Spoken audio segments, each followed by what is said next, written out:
Hi, Ursula.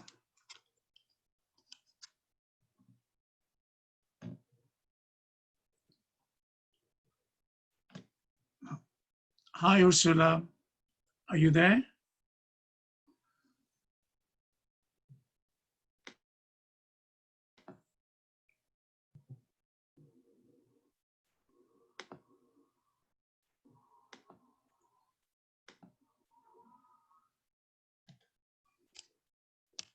Hi, Ursula. Hi. Good Hello. morning. Good Morning. morning. You're well? Keeping well? I'm fine. How are you? Good to see you back in Liebskins. Wonderful. Yeah, I travel a lot.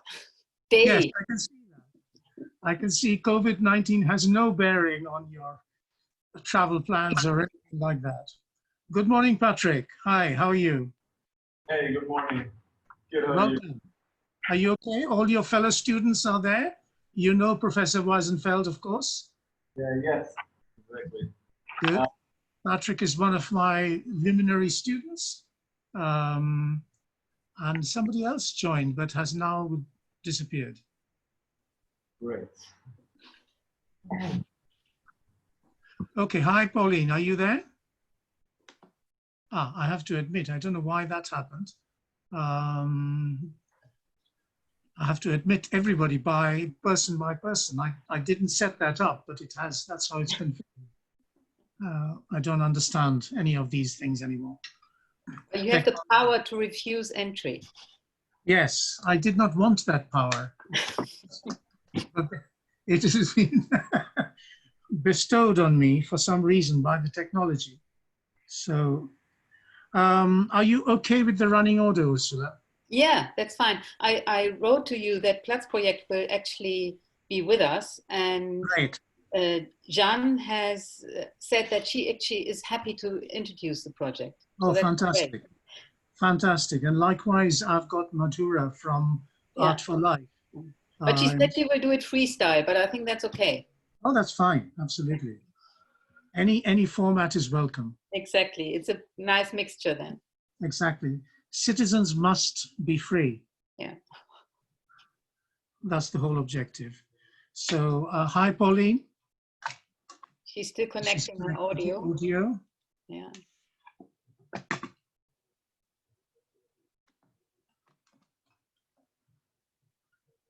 Hi, Karen. Welcome. They're all connecting to audio at the moment. I hope they get the audio functions. Hi, Karen. Hi. All the way from South Africa. Yay. Very welcome. Hi, how are you? I'm good, thanks. And yourself? Floating. Yeah.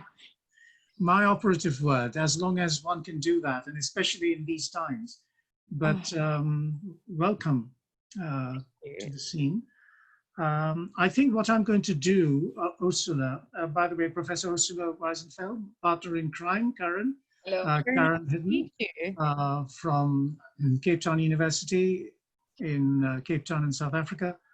And I'm going to try and upload the first slide, and hopefully that will work. Madhura is here too. Very welcome. Ooh, lovely cat. The cat. Hi, Madhura. Welcome. Hi. Good afternoon. Hi, good afternoon to you. Everything okay? Yes, yes. Excellent. Hi, Joshua. You're okay? Can you hear me? Me? You can hear me all right? Yes, yes. I can hear you. Good. Can you hear me? Yep, that's fine. I realize that I'm having to admit everybody individually, and I don't know why this happened, because I gave free entry to everybody. Hi, Mario. Is connecting to audio.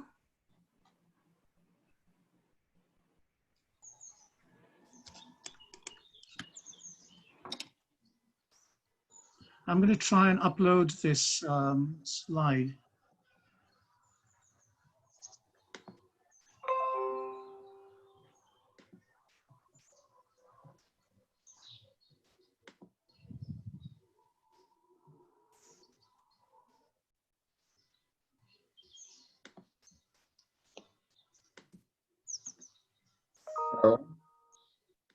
Hi, Maria. Welcome from your wonderful Art Deco background, or Art, Thank is you. it Art Deco or Art Nouveau? Light motif of our faculty. Absolutely. Can you guys see the PowerPoint page? Yes. Yep. Okay, that's great. I don't know why everything that I'm saying is also being showing on screen, and I did not engage this facility, but it's coming up anyway. So I've got to be very careful about what I say. But anybody who cannot understand me, I'm sure will be able to pick it up from those words if Zoom have got a good interpretive facility. But it's all, I cannot stop it. This happened to me yesterday again. I was doing another workshop for about 40 odd people in different countries, and the same thing happened out of the blue. So anyway, it's good. It's a good way to, Agnieszka is here, excellent. Does it record only what you say? Yeah, obviously. Yeah, it does. It seems to me, I don't understand why that is So happening. we can say what we want, but you have to be careful. Yes. I'm just going to come out once again just to check if the recording is working. Yep, it is working. Mm-hmm. Good, excellent. Anybody else I need to admit? Hi, Agnieszka, connecting to audio.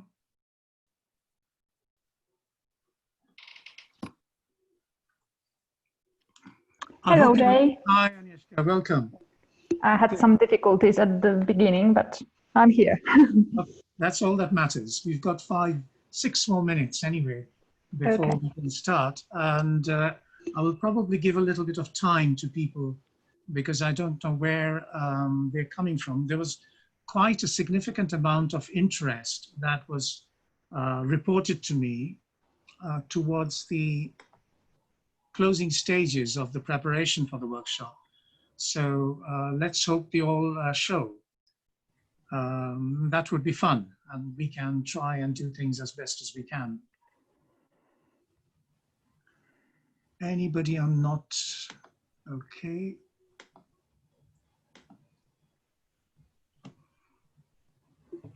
Hello, John. Hi, Giovanni. Morning. Hi, Jean-Marie. Hello. Hi. John, hello. Hi, Jay. Hi, Robert. You're welcome. Can you hear me?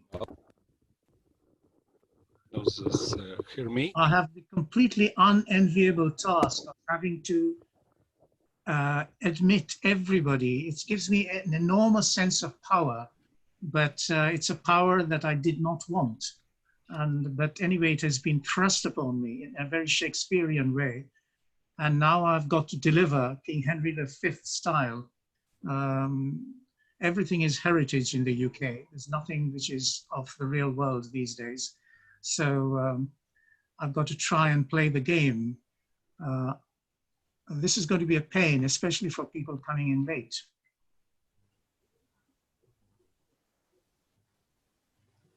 But somehow or the other, I will have to manage the best way I can. I hope you're all well.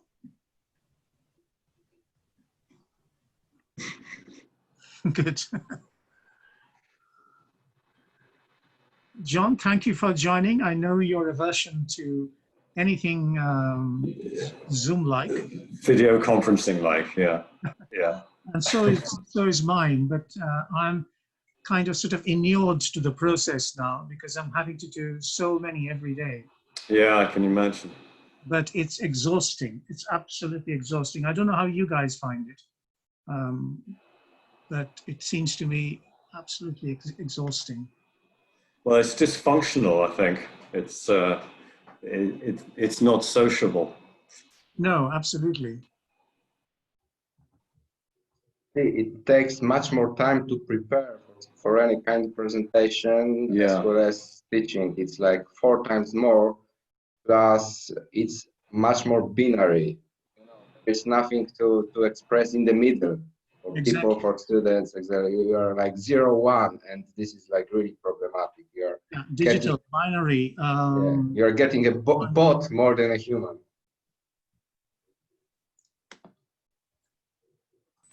Okay. So I'm keeping the bench empty and open for, can you all see the screen? Yeah. Okay. Yeah. And I hope what you're seeing is the full slide rather than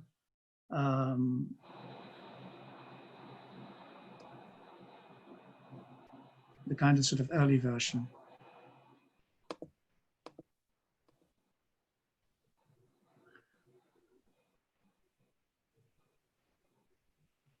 Do you know if I can move the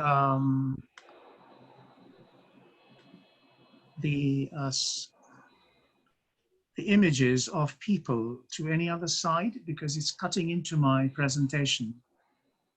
Anybody who's technically gifted? I think you can just drag and drop.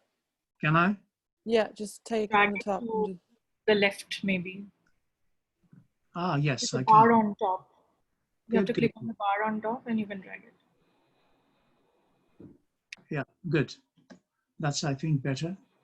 Or I can play about with it every time I get stuck. I can just move it around. Okay, good. Whoops. 2 people entered the waiting room. Admit all.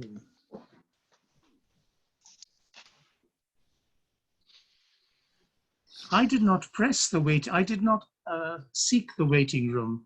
I did not arrange for that, but it's somehow the other that's emerged. It's a normal arrangement. When you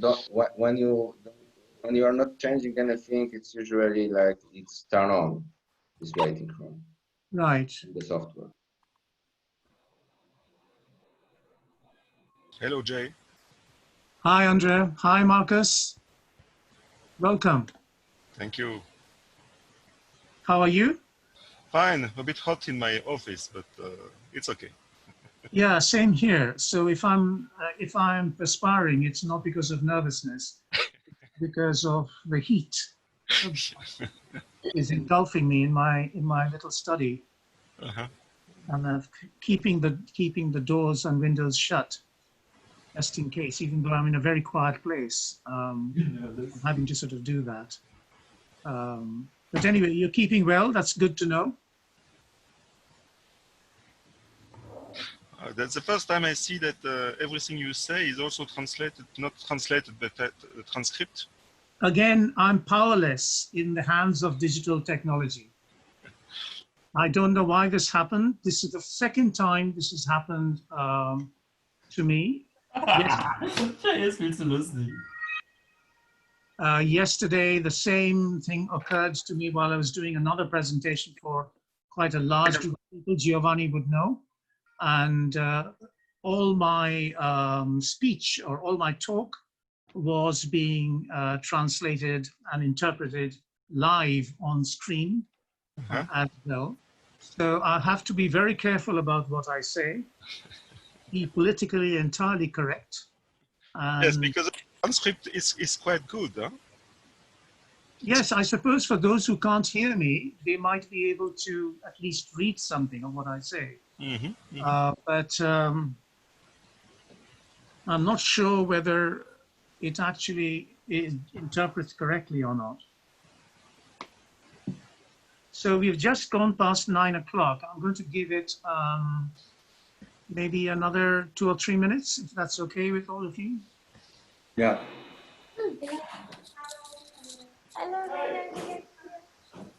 Are you here to open the door?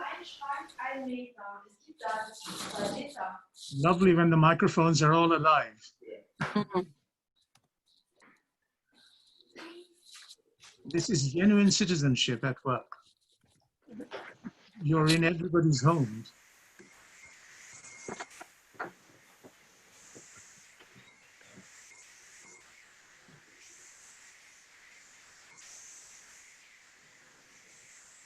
Okay. Jay, how are you? I'm very, hi, Sibyl. Hi, welcome. Hi. Very nice So to see you. nice to see you. Very nice to see you. Yeah. Sybil, you can see what's happening now.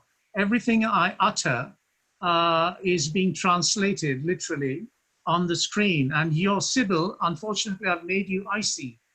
So instead of it reading me as Sybil, it's made you icy Bill. Hello, Andre. Hello. Sorry. So I hope, please do not take any offense. It's not my... No, everything is fine. We are also in a chat. Everybody is introducing himself in a chat, which is very nice. Yes, please chat away as much as you want. And I'm going to ask my wonderful students of Lifana to upload the website for feedback on the chat box. And I think Pauline, Claire, and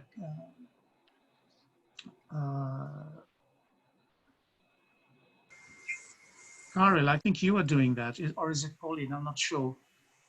One of you is doing that anyway.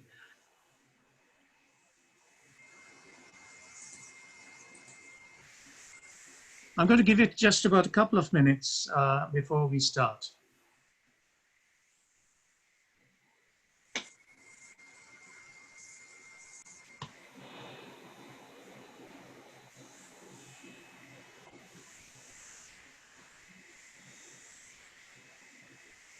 I should have given Mario or Ursula or Agnieszka co-host facility, but you saw what happened the other day when we were trialing it.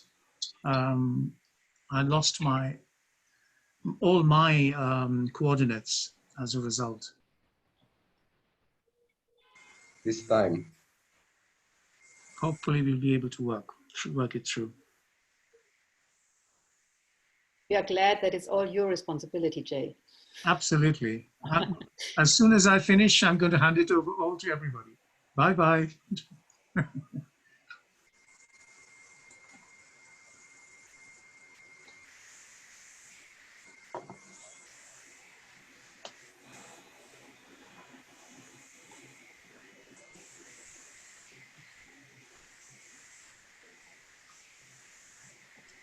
Okay, guys, I think we can make a start, if that's okay.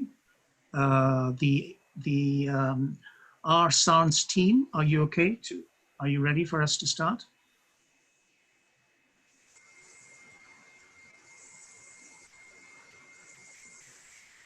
Ursula, Mario, Agnieszka, and Madhura, are you ready for us to start? Yes, I am. Good, excellent. Okay.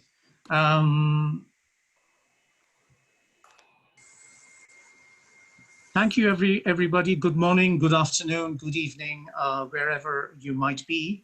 Welcome to Citizen Entrepreneurship. Let me start off by taking you for a little ride, one fun morning, which I hope is today, to a place called Harboury. Now, Harboury is a little village in Warwickshire, in the West Midlands, in the UK. And the Harboury Energy Initiative is an interesting project, which is an organization of events to raise awareness about nurturing low-carbon communities in the rural areas.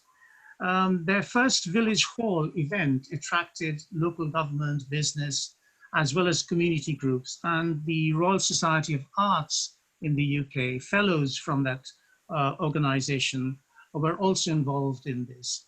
And the interesting thing was right from the very first event, they were able to connect to another low carbon community center in Masai Mara in Kenya. The project also raised the interest of neighboring villages for events, face-to-face and virtual meetings, and at each of these events, experts presented insights on low carbon energy consumption, discussed ideas, and voted on future actions about what to prioritize in the community. Climate action groups were formed, which inspired local actions. For example, the local primary school set up an eco club and planted wildflower meadows, and eventually a local hub emerged, which pooled resources for accessing information and rural connectivity.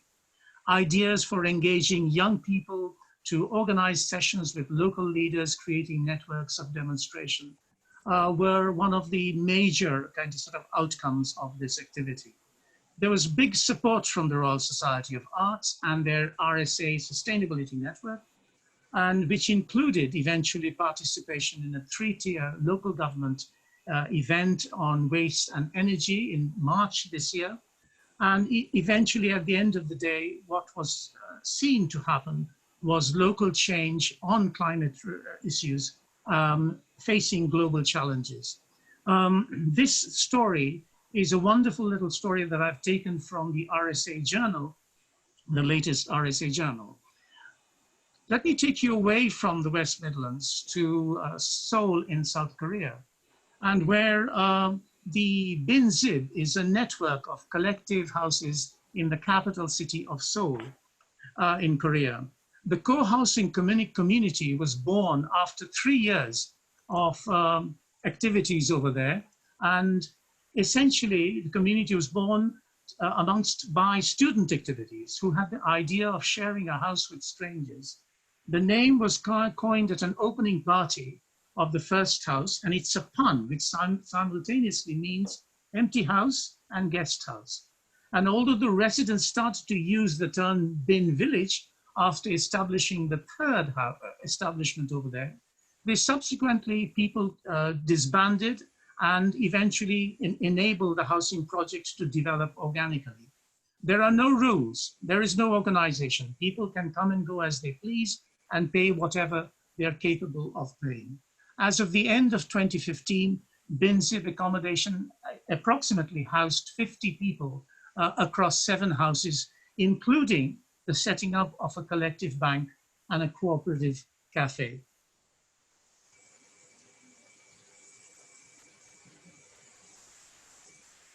I don't know why this is not working.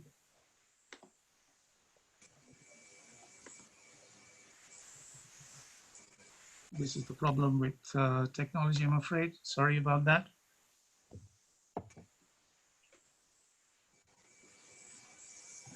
So, welcome to this workshop.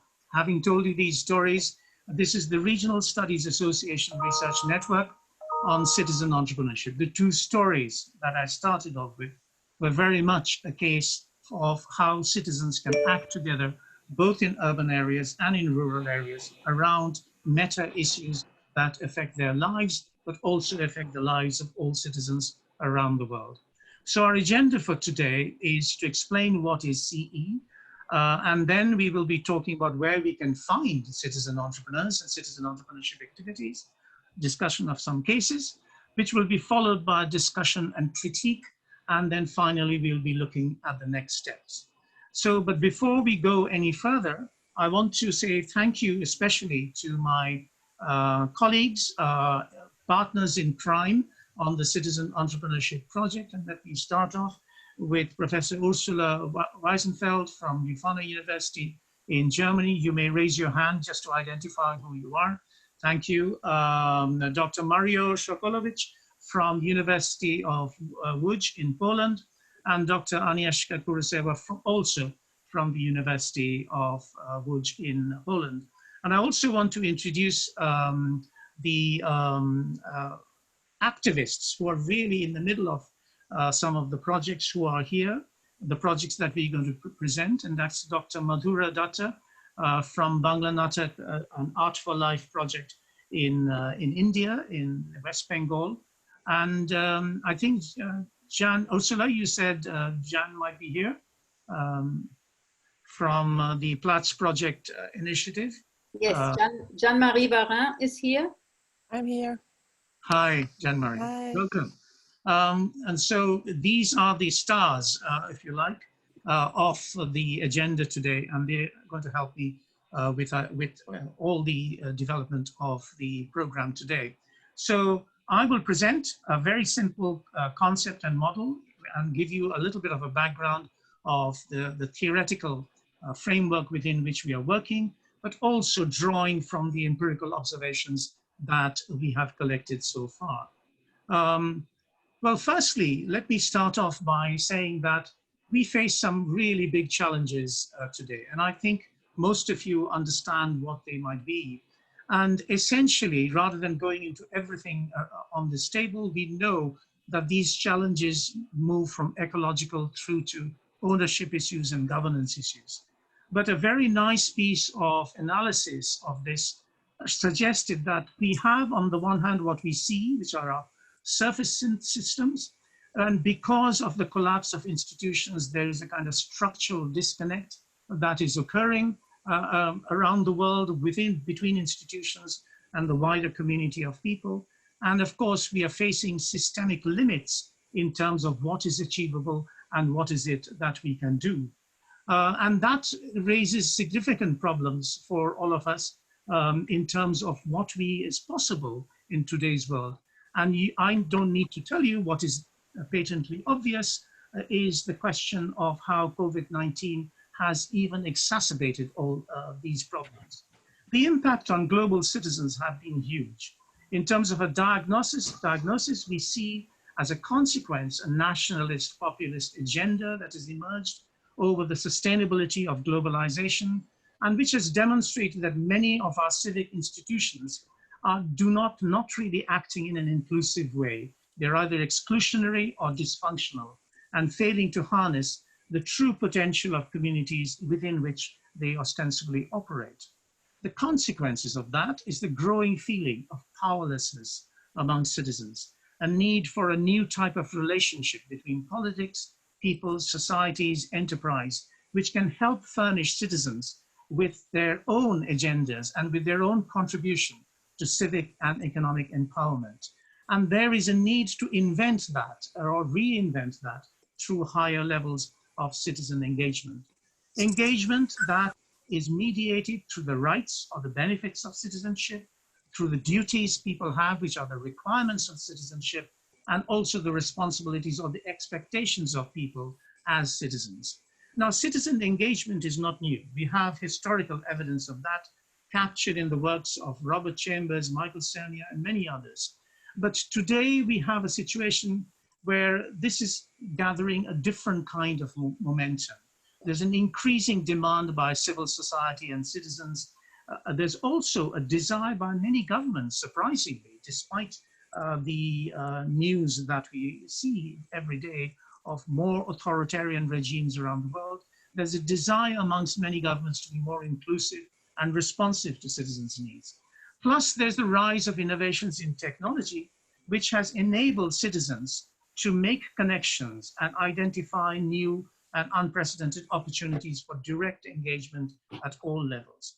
The question has always been, can we turn these benefits, these requirements and expectations into capabilities of citizens with which to come up with new ideas, new types of organizations, and new ways of doing things. Citizen engagement has also been a strategic priority of the World Bank. They had a corporate goal of achieving 100% beneficiary feedback by 2018 in all World Bank Group operations, and their own work and surveys suggested that there were some key World Bank lessons that have emerged in terms of how they look at projects in order to activate greater levels of citizen engagement and also to empower citizens in an entrepreneurial way.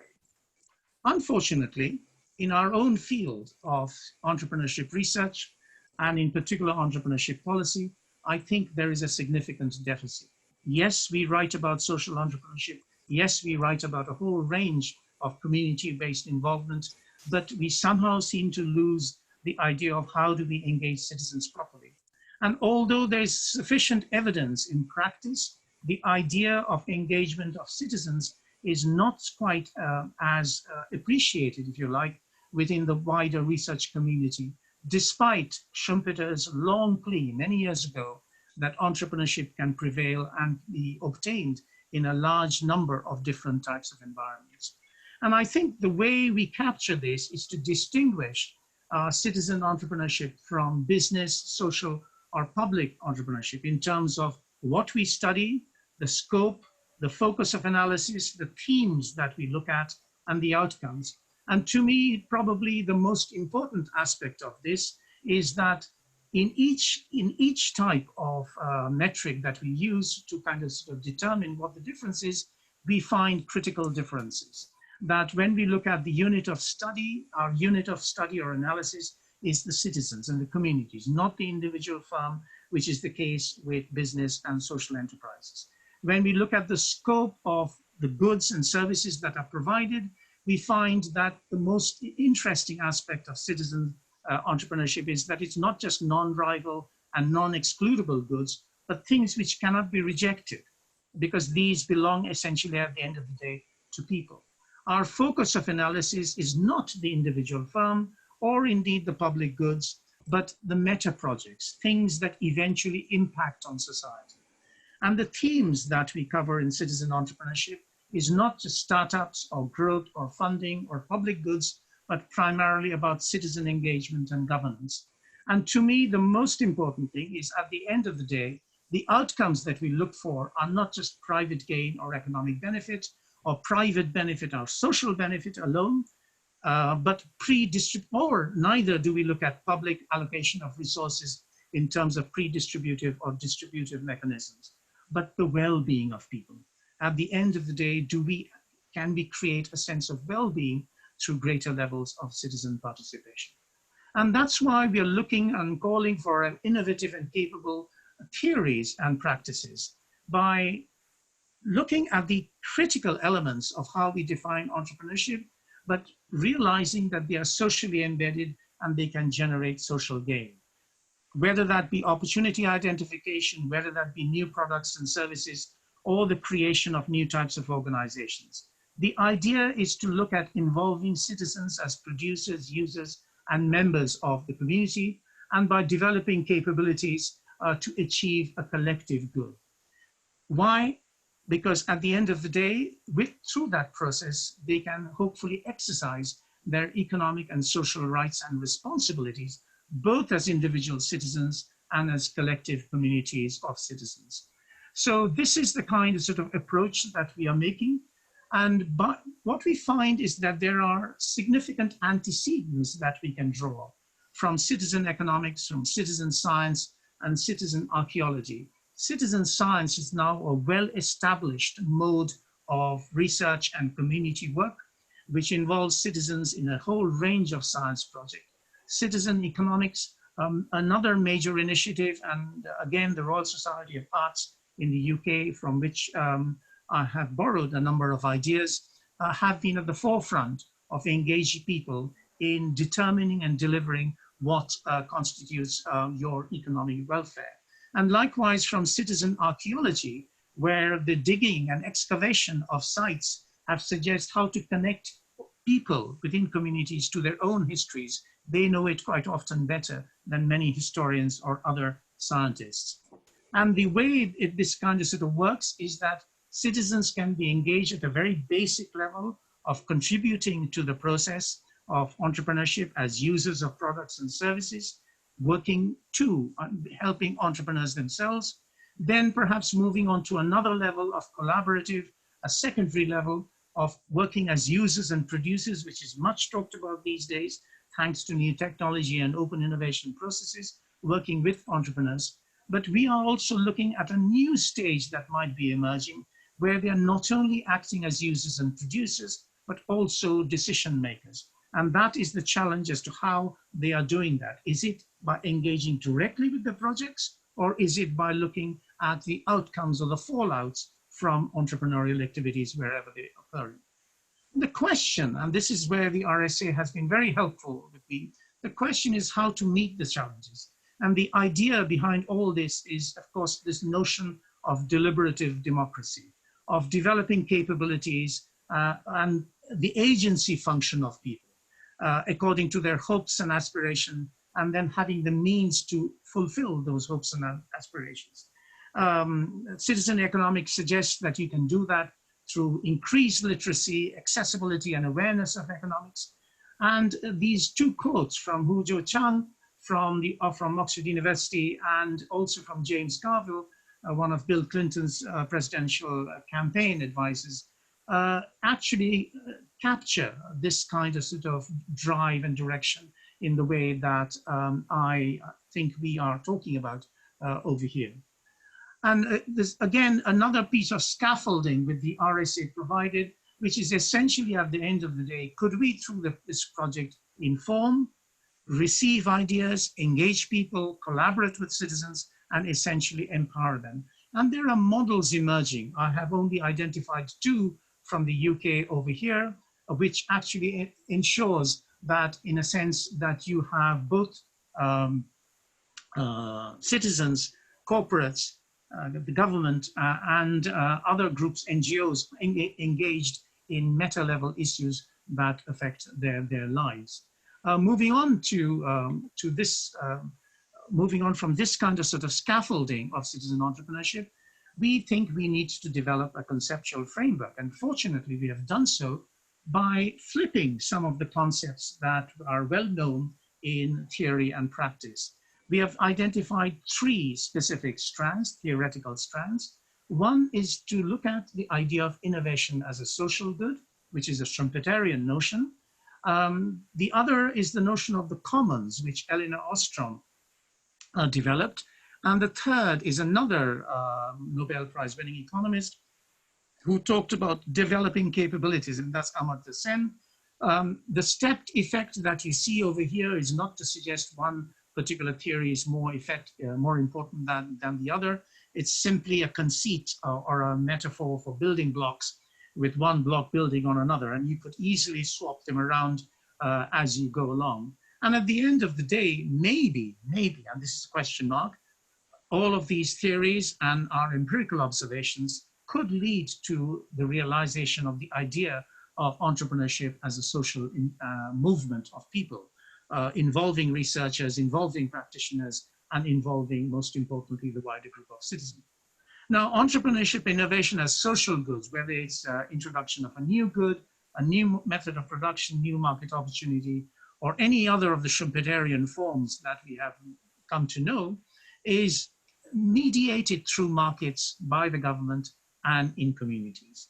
But as William Norhaus said, that what we refer to as invention does not translate into innovation unless we realize that invention, even though it could be a personal or a social act, inventors only capture about 4% of the total social gains that are derived from innovation. The rest spills over to society. And unless this invention spills over to society, we do not have, at the end of the day, any innovation that is actually worth it. People have to have that absorptive capacity within which to ensure that the innovations are actually worth. And for this, we have got a number of excellent antecedents in the works of Joseph Stiglitz, Paul Romer, more recently Mariana Mazzucato, and of course from the past Lockwood, when he was looking at issues around German engineering. And all of them have suggested that at the end of the day, any kind of innovation which does not involve the wider community of people cannot essentially be regarded as being successful. And if it has not generated social gain for the wider community of people, then we have questions to answer. But my fundamental question is that is all very well, but how do we actually sort of do it? And that is where we need to have a greater understanding of how things work. And this piece of graphic suggests also that at the macro level, countries which have developed policies which are deemed to be more socially directed, and or at the right hand, the top matrix suggests that above average beneficial policies and below average harmful policies suggest that these countries have been able to make the most progress in terms of innovation and social gain over a period of time.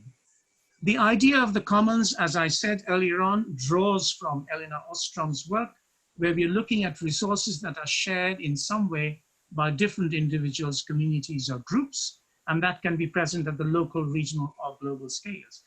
Elinor Ostrom's work was primarily focused on rural and other areas, fishing in particular, but over time it has developed into something which is very much an urban phenomenon, especially with the Bologna Declaration for the urban commons idea in 2014. So bringing the two together, the rights and responsibilities, necessitates a kind of collective engagement. Collective engagement is only possible if we have a sense of what is called collective efficacy, which means an aggregation of people's desire and motivation to achieve something and a belief that they can do it. If they are going to be doing it at the collective level, then that also needs to generate a process of collective self-governance. But this does not happen across the board through just one project. It needs to be polycentric so that a diversity of approaches can be accommodated. And this is the soft infrastructure which helps to develop capabilities of people to act collectively and individually for their well-being. And this is why we have adopted Amartya Sen's capabilities approach, where he talks at the end of the day that, yes, people may have skills, people may have functions, people may have desires, aspirations, but those functions can be best described in terms of their well-being, their desire to feel as autonomous free people, their desire to be in command of the environment, to achieve personal growth, to have a purpose in life, to be acceptance of oneself and those of others through positive relationships and positive emotions. And Amartya Sen suggested that these things can be called functioning. But in order for these functionings to be achieved, you not only need to develop your own capabilities, but you also need to harness the socially created ones through networking, through your own status, through social embedding, and also the external capabilities, whether that be provided by government agency or indeed other organizations, that enable people to function as citizens first, to achieve their well-being. This is very different from the idea of a skill set. And we see that people can then therefore choose, if they have a space in which they can identify what their constraints are, evaluate what is it they can do collectively, have an agency function, that they can achieve some of those functionings, which can lead and are linked to the sustainability development goals agenda of today. And this approach has been taken up, of course, by the United Nations as part of the development of the Human Development Index. We have evidence of this across sectorally when we look in particularly at the health sector, which has moved from health 1.0 to health 5.0 to this personalization of medicine, which looks increasingly no longer at a business model, but looks at a customer-focused model, which is primarily around lifelong partnerships, customer well-being, quality of well before, excuse me, would you mind switching off your microphones, please? I hope you don't mind. And also the quality of life that actually the healthcare sector is about. It's not just about diagnostics and treatment. This is going to be obviously an enormous challenge post-COVID-19. The way we look at money has also changed, and it's no longer just about the creation or storage of value. It's also about access to that value. So in other words, money is being looked at as a currency of value creation through the range of technologies, especially blockchain, crowdfunding, and the new types of money, if you like, that are being generated in our economy.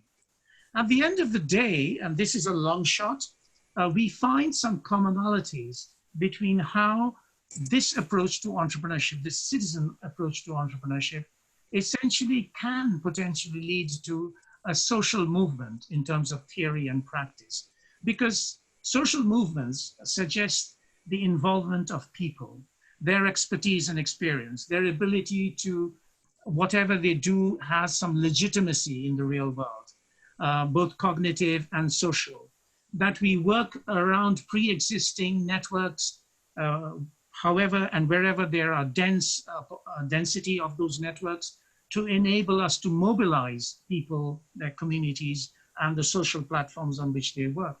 We need to use existing infrastructure because entrepreneurship in all its forms, and so is innovation, socially embedded. There are rules and incentives that we have devised, which perhaps need changing from time to time.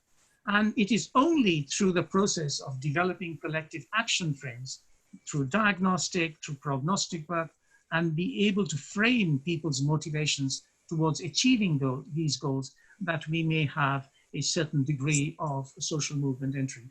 But as I said, this is a long shot. And at the end of the day, our integrated model of citizen entrepreneurship essentially is looking at the entrepreneur and innovation as social goods, dreaming beyond the ordinary, that the cat can think that she is a lioness as well, and adopting the commons and capabilities approach through this process. Collective efficacy to enable the commons approach to work, and developing capabilities through that evaluative space that I looked at. Utilizing ideas of proximity, social embeddedness, user-producer, citizen relationships, and where appropriate, the technologies that are enabling us to better connecting with each other. Social goods as different from public goods, citizen entrepreneurship as different from any other form of entrepreneurship that we can think of. And the good news is that we see organizations evolving in terms of various kinds of activities, from lobbying groups through to other technology-based projects around Europe and indeed the rest of the world, where they invert the model of citizens' right being at the bottom and the state at the top, or even forget the state, it's also the multinational corporations at the top, and inverting that to looking at citizens and their beliefs in what can happen in the world today at being at the very top. It's polycentric, a lot of it is urban focused, but not necessarily so. It is about convergence, and it is about combining and recombining things in the way that Schumpeter would have loved to have seen, perhaps.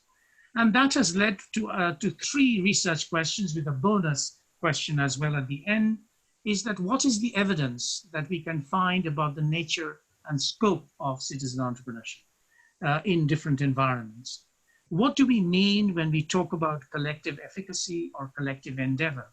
And how do citizens actually develop capabilities to engage entrepreneurially through this collective kind of endeavor? And finally, is citizen entrepreneurship activity only urban, or is that a particularly Western phenomenon? If so, what are the peculiar urban characteristics of citizen entrepreneurship? And then the bonus question, if we are able to address all of those, is can citizen entrepreneurship engender a new social movement at the end of the day? To help you in the process, a little bit of advertising, we have put together our first collective article on citizen entrepreneurship in my relatively new journal, the Journal of Entrepreneurship and Innovation in Emerging Economies.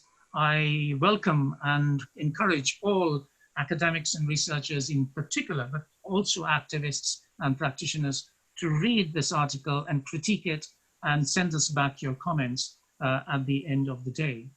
And finally, the thing that I'm really, really appreciative of making something happen, and it is thanks to Professor Weisenfeld for enabling me to make it happen, and colleagues at UFANA University, and these wonderful students on my course. It's the first ever accredited academic course on citizen entrepreneurship, which generates awareness of the meaning, scopes, and functions, how citizen entrepreneurship works, looking at possible policy considerations, how to develop a set of capabilities and contribute effectively as key agents of knowledge exchange in the organization of that fact. So this is where we can come to an end.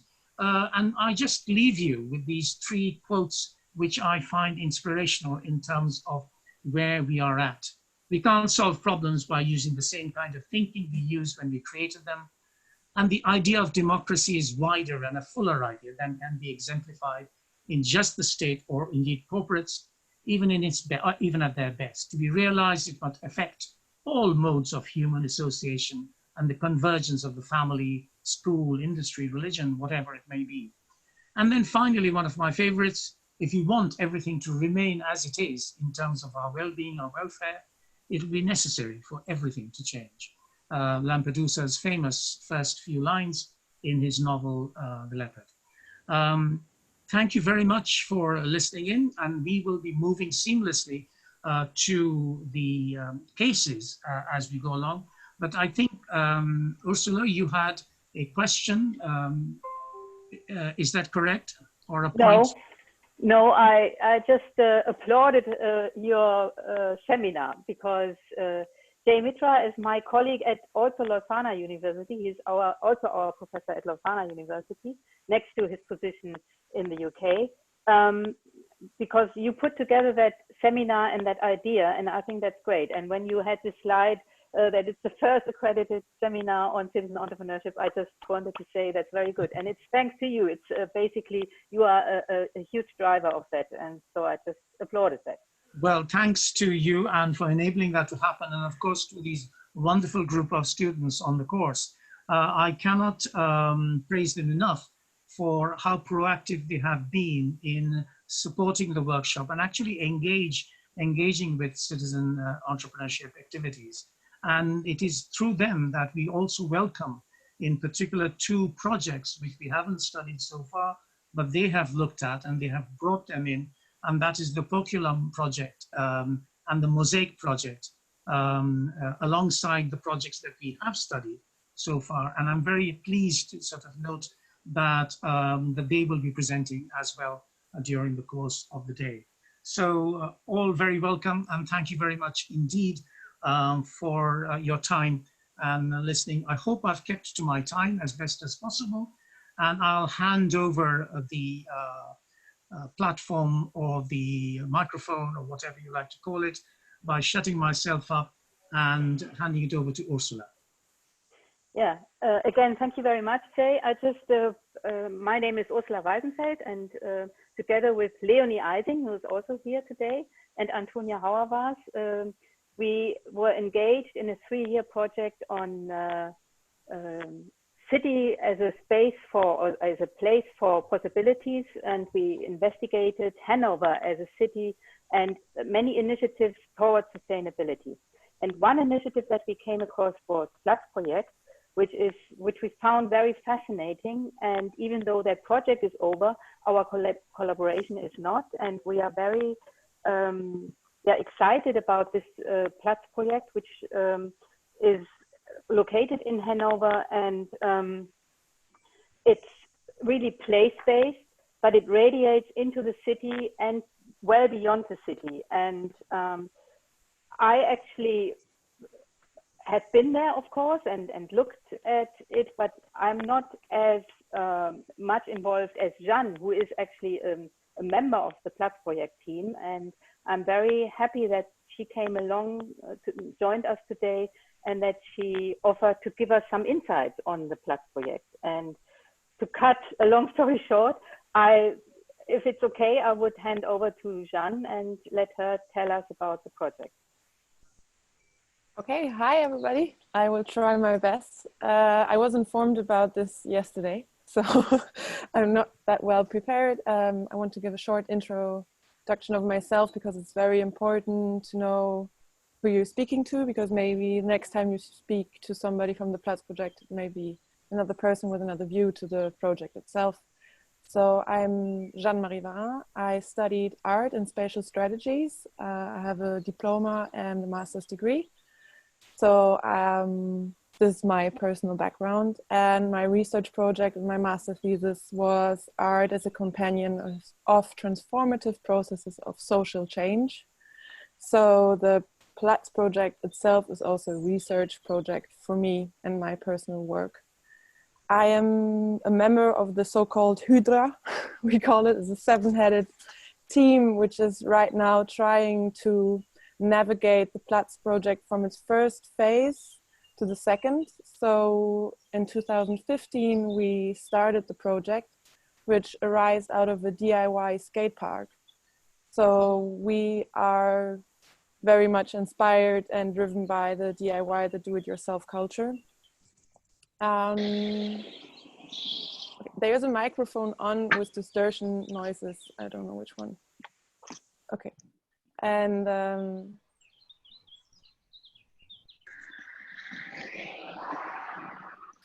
okay, I think it's Sergio, but okay. So right now I am in France, in the south of France, and I'm mainly speaking French, so my English is a little bit wonky right now. The Platzprojekt is a 2,500 square meters big like I say, like wasteland, or it was a wasteland. It was a no man's land in an industrial zone.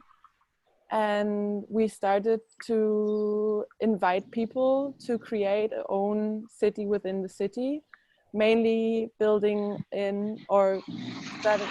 Okay, for me it's very, very annoying. I don't know if you're okay, but who has a street in the background?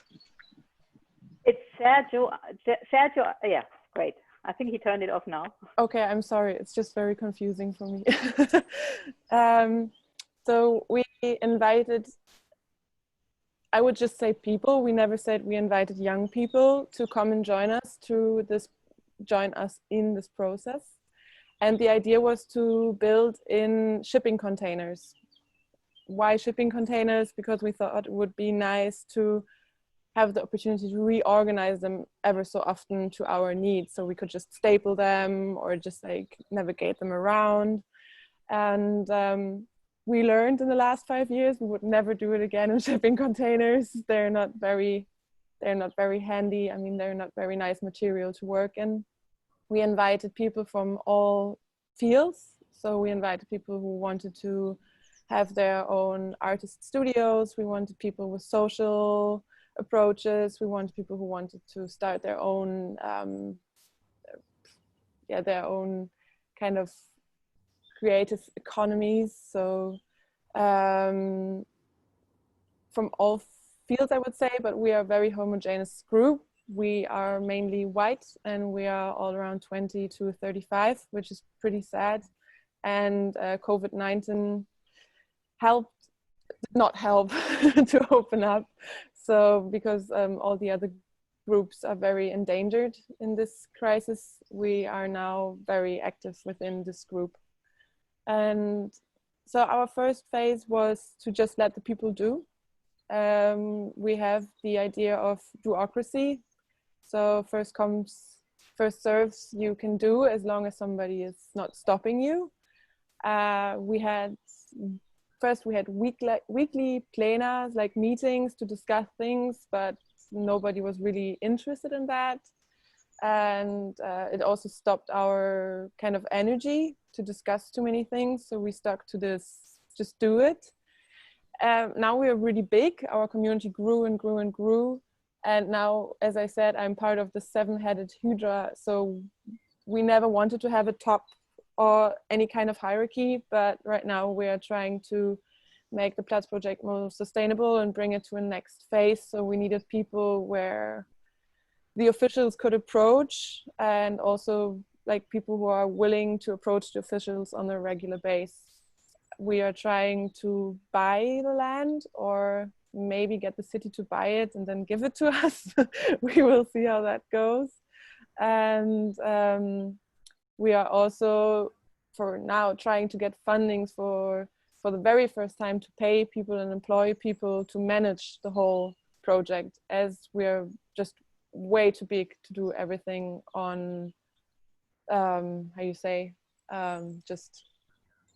by goodwill and just energy. And yeah, I'm not sure what I should also tell you about the project. I'm very open for questions, maybe also later on. And I think we also have I'm around my time of 10 minutes talking. Thank you very much, Jean-Marie. I think you did it beautifully, timed it very well. Okay. And even though Ursula hadn't prepared you. No, it's not her. No, that's our group. We're also very, our communication is very slow, and we get a lot of... I think you were prepared naturally because you know your work very well. So that's pretty good. Very remiss of me, before we move on, I just want to quickly introduce Carly Alexander. Carly, are you there? Could you unmute? Hi, one of our students on the course who's together with 2 of her colleagues is managing some of the feedback and technology aspects of this particular session. So Carly, you wanted to let people know what you're doing, and could you just... Yes, exactly. Yeah, thank you. Okay, sometimes I have my camera off because my internet's not so good today. But Maita, Paulina, and I prepared a Google Jamboard. You might have seen that Paulina sent that in the Zoom chat to everyone earlier. And on the Google Jamboard, maybe I can even share my screen just like really quickly, because then you guys can kind of see. This is the Google Jamboard, and this is kind of like a whiteboard space where you can post questions. So you can use, like, make a little sticky note, and we have 2 pages. So this is for the Q&A later. So you can post any questions you have either about Mr. Mitra's presentation that he just had or about the projects themselves. And then also, like, you can post your key takeaways maybe in the break or something, just like things you like that resounded with you after the workshop. So we just wanted to offer that space so everyone can collect their thoughts together, and it's live, so it's interactive. Yeah, it would be really great if you guys want to use it. Yeah, exactly. I don't think I have, unless anyone has any questions, that would be all from me. That's very good, Carly. I think all of us have a responsibility to respond to the young, and hopefully you will do so by asking questions, making notes, comments, whatever you wish, using the site that Carly has just identified. Apologies to Carly and to Maiten, Pauline earlier for not bringing you in earlier, but I think we've saved the day somehow. Okay, over to our next one of our most exciting projects, which is called the Socially Engaged Project. And to that, talk about that, I turn to Mariusz Sokolovic and Agnieszka Kuluseva, 2 of my other partners in crime. And over to you, Mariusz. Thank you very much, Jay. I will present it for me and Agnieszka and for the whole community of Łódź in Poland, if you let me. Let me share the screen and I will make a presentation on that. Our case, the case of one of the boroughs in Łódź, which is the 3rd largest city in Poland, is the case, I think, the closest to the notion of urban commons, but not only. This is something that I'm not going through very long. I just want to show you this slide. If you are interested, I can, of course, share the presentation with you, as well as the paper that you see at the end, which can show the context to all the participants. I don't know, if someone sent me an email on the chat, I can send the almost ready paper, which shows the changing nature of the city that I'm talking about, of my home city of Łódź, which is going to be released next month if one of the journal, which is the planning review. So just to skip this long introduction to the city itself, if you send me email, I can send the paper, and then you can go into the case more deeply. For now, I just say that we are talking about the 3rd largest city in Poland, which is quite specific for the country, because most of the largest city in Poland have rather medieval origins. In case of Lodz, it's purely industrial origin. So Lodz used to be a small village, but at the beginning of the 19th century, like many American cities, it grew very rapidly because of the textile industry. And many changes that happened in the last 150 years dependent on the situation in the textile industry.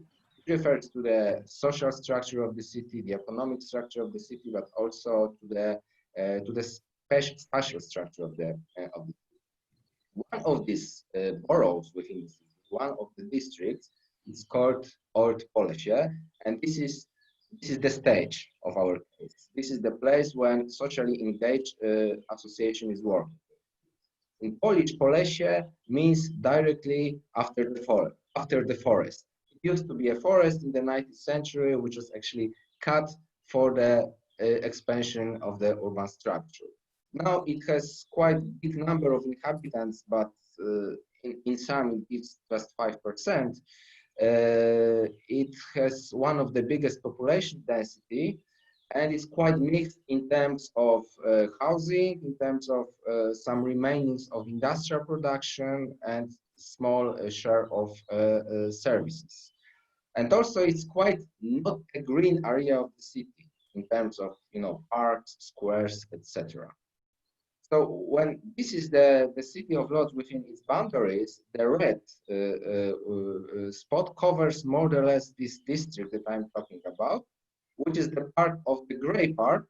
The gray part is the center of the city. When we go more deeply, you can see that it's here. Let's say that this is so-called Piotrkowska Street. It's quite close to the pure center of the city. However, it is still not a pure center. Lodz, according to the paper I'm going to share with you, today undergoes quite a deep restructuring in terms of economy, in terms of social structure, but also in terms of using mainly European funds for revitalization. So many parts of the city are being under some kind of revitalization projects. Most of the areas are covered in yellow on this picture. One of the biggest mega projects is concentrated around rebuilding the main station, for example. There are many projects concerning rebuilding tenement houses, etc. However, if you look at the Polish borough, most of the activities concerning revitalization are not covering this area so much. So technically, something happens there, but not so much in terms of rebuilding the buildings, in terms of greening the area, etc. So when you look at the picture of the city as a whole, you can say, okay, which is the third largest Polish city, which used to grow very quickly because of the industrialization. Then in the 90s, in the 20th century, it was quite a big decline because of the decline in the textile industry. Now it's rebuilding and recovering quite quickly. However, this is the, let's say, average picture of the city. When you go more into the details, you can see some kind of, let's say, spots of some kind of problems, like social problems, like unemployment, etc. And this concerns also the urban context of the green Poresia area.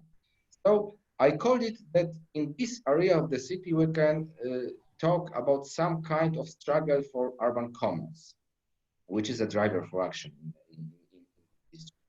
So in general, the quality of life and the economic results of the city are better and better, but there are still large, I think the biggest Polish city disparities.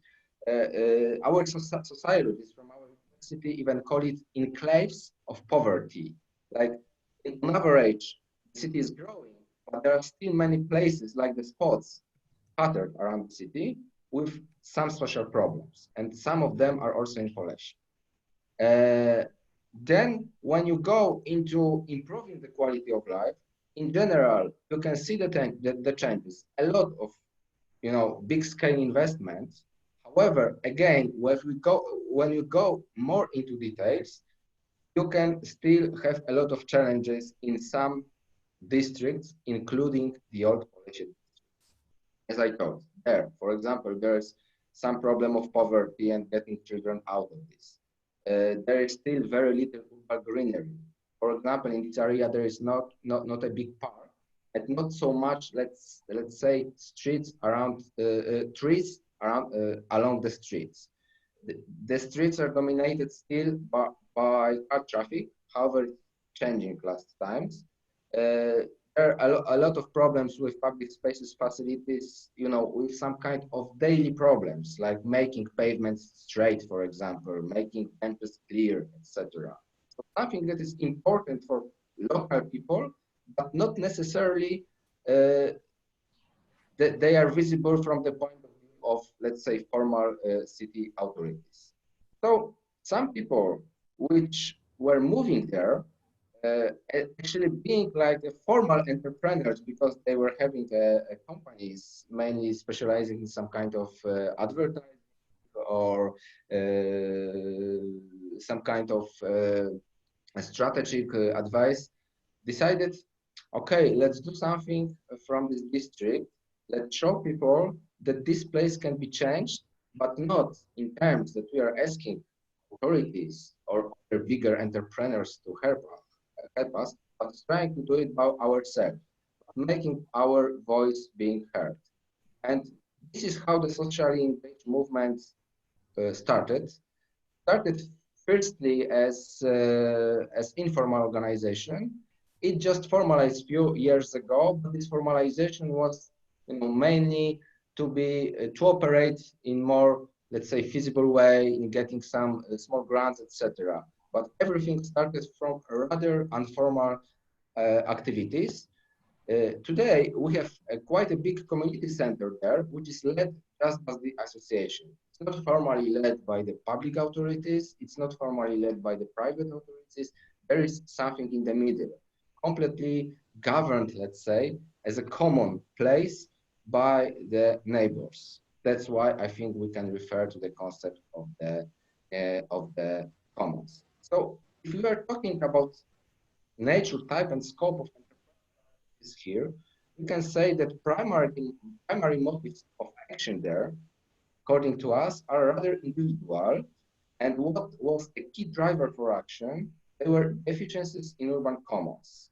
The main actor, the main institutional actor, is this socially engaged movement, which is, as I said, institutionalized because it's a formal association, but they started to operate very, very bottom up. If we ask, because we make like the preliminary talking with socially engaged managers, we ask them, do you identify yourself as an entrepreneur? They said, maybe yes, but rather in a broad sense. So for them, this notion is quite blurred. They don't perceive themselves as entrepreneurs, but they see that they are showing different ways of perceiving the space, the public spaces around them. They are showing people, especially children, that can change their life. So in this broad but blurred term, they maybe perceive themselves as entrepreneurs. However, their vision is still not yet popular with the residents. Children know about this community center, children know about these activities, but if you move to other people, it's still not so much recognizable. This recognition is growing, but it's still a lot to be done there. So main type of activities, as I said, is this cultural center, which is purely community-led. They're concentrating on development of urban greenery because there are no big parks there. So they are insisting on making every investment and refining the streets to plant new trees there, for example, along the streets. They are trying to improve the quality of public spaces, both by getting some grants for that, like from the public funds, but also by making very small bottom-up actions to improve the spaces around them. And sometimes they also be some kind of intermediary between the officials and the citizens. Occasionally, they are also making some cultural neighborhoods events. They're trying to strengthen local identity, showing that this place, like the old Polish district, has some kind of. So they are making these urban commons by, again, making these places more livable, like the whole districts, engaging children, or making even small-scale events there. We are also making some kind of approach to try to identify what can be called entrepreneurial there and what is not so much. And on the left side, we think that this innovative approach, intermediary ways to govern urban commons, something between public state intervention, and private intervention, one of the, let's say, innovations that try to improve, to show to other people in the neighborhood that they can govern these places themselves. They are able to reach a wide range of stakeholders also. So they're creating some kind of entrepreneurial ecosystem. What it means? It means, for example, that according to formal rules, of the self-government of Lodz are responsible for making public consultation of many documents. But usually, even if they do that, not so many people engage when they do it, let's say, from the position of the city hall.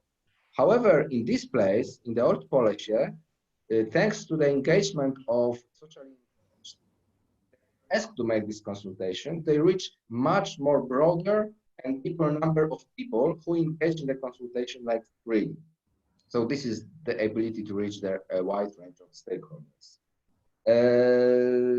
So when you are talking about all these social elements of engaging people, we think that it's entrepreneurial. So this is like really this broad approach to the notion of entrepreneurship. What is not so much? I think the problem with coordinating some investments, there are no attracting like real business in terms of getting money. So pure business effects are not so much visible there.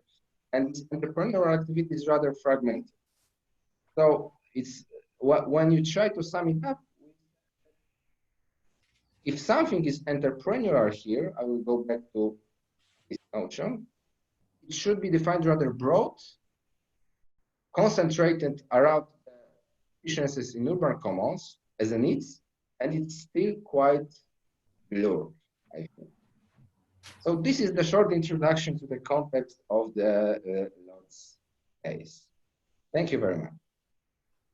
Thank you very much, Mario, and thank you, Agnieszka. I'm sure you have been conferring, unless you wanted to add anything. Agnieszka, did you want to add anything to what Mario has mentioned already? I think for the beginning it's enough. Maybe in the questions we can broaden. Sure, of course. Thank you, Mario, again, for that very exciting development that is taking place in Łódź. And we move on swiftly now. We leave Europe and travel to Asia, to India in particular. And one of the most exciting projects that I've had the good fortune of working with, and it's called the Art for Life project, which is being kind of sort of the catalyst for that, is one of the most entrepreneurial kind of NGO, social enterprise, whatever you wish to call it, a movement in its own self. It's called banglanatak.com. And to talk about the Art for Life project, I'm very pleased to welcome Dr. Madhura Datta, who is, of course, from Banglanatak herself, and therefore is best placed to talk about the Art for Life project. Madhura, the floor is yours. Thank you, Professor Mitra. So all of you can hear me properly, right? The sound is fine? Yeah. So I'll just share the screen because I want to use a PowerPoint.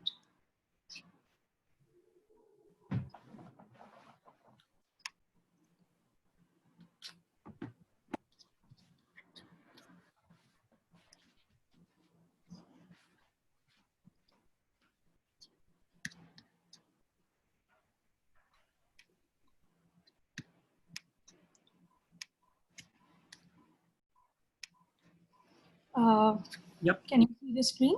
Yeah. Okay. So thank you for inviting us to present our model Art for Life, which has matured over quite a few years.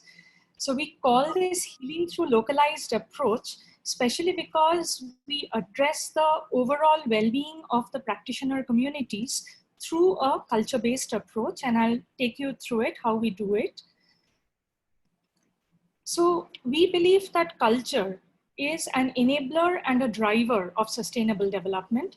And you must be aware that India has a very rich and a very huge cultural skill base. So what we have tried is we have tried to turn these traditional skills of the practitioner communities into employable skills for these people to create sustainable livelihoods for them. So right now we have a coverage of 40,000 rural artists across 3 states of India, Rajasthan, Bihar, West Bengal, very different from each other in terms of their culture, people, language, topography, everything. So Very briefly about us, we are a 20 years old social enterprise working pan-India for inclusive and sustainable development using culture as a tool for development. So this Art for Life methodology for us has 3 pillars. Safeguarding art is the first one, which happens only when we are building the capacities of the practitioner communities and empowering them for them to be able to carry forward their art form as a resource for sustainable livelihood. And because they are community-based, they stay in the villages, we also look at rebranding the villages as cultural hubs. So for this, I will just set a small context. The skills that we are talking about in India are all traditional skills. They have been there for generations. They have been passed on from one generation to another. And traditionally, they had been sources of income for these communities. They are essentially either home-based or community-based, and but over time, with changing time, changing scenario, changing market environments, and lack of policies, lack of opportunities, lack of recognition of these skills as an economic resource, these skills are either dying out or are completely lost today. So when the regenerative activities of Art for Life started, then the communities realized that through the strengthened skill base, they can again get back to the common cultural resource that they have, and that becomes a shared resource again for economic development.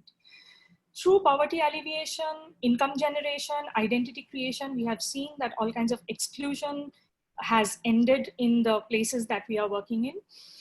Community develops new aspirations because these are their passions and desires. These are the things that they have learned from their elder generations, and these are part of their traditions. And when these get new opportunities and they can see new futures, then they start taking charge of their own development. So the agenda doesn't remain the governments or some institutions or some civil society, but the agenda becomes communities' own, and they start owning the development goals. So for us, the village is very important. The unit that we work with is the village or the community.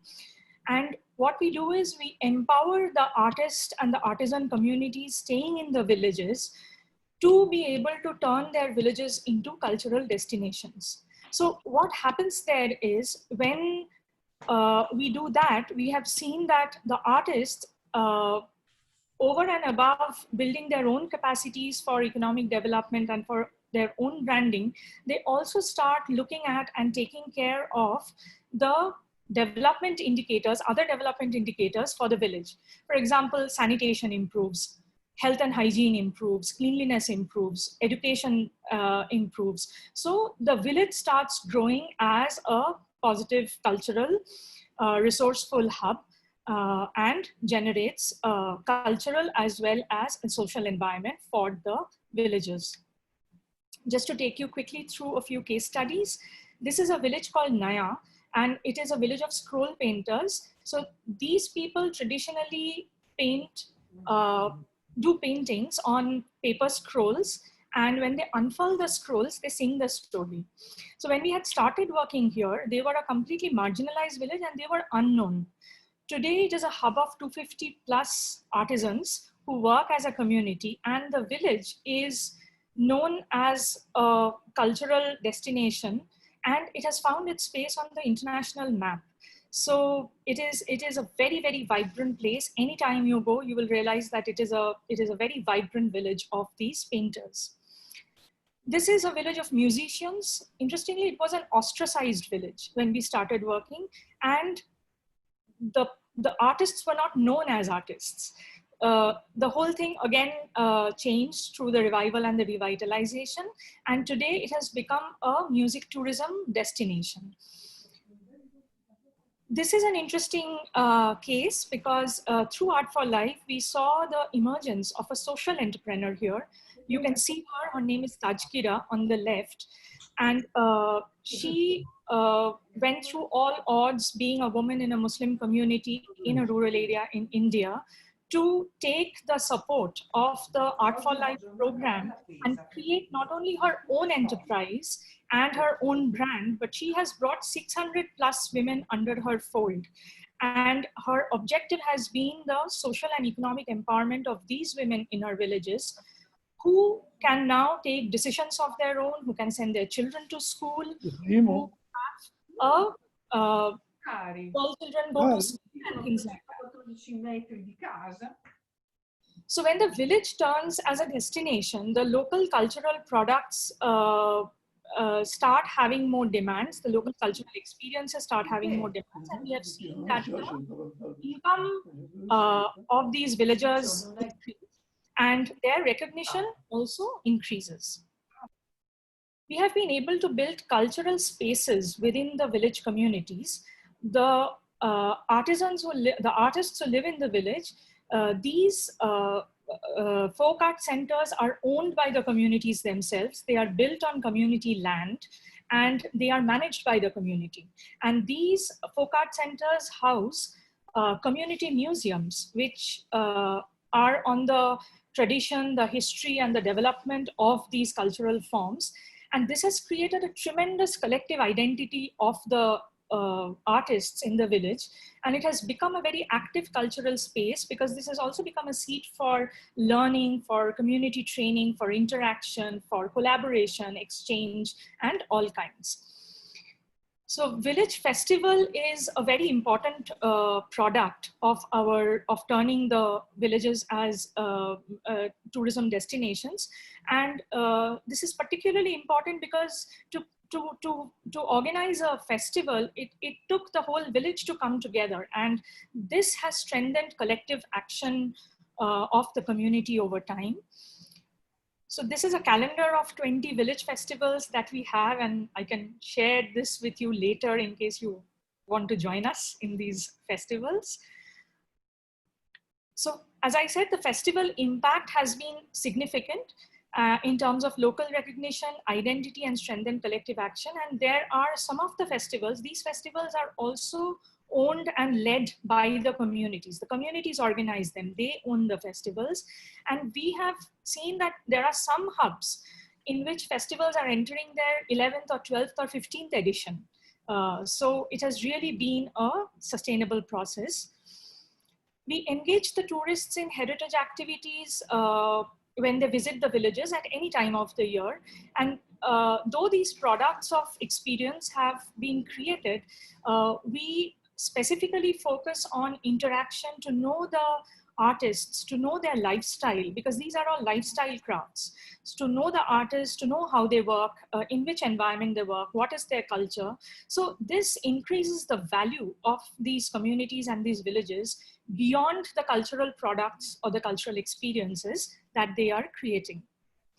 And tourism has also, we have seen that it has boosted local economy through hospitality, transport, logistics.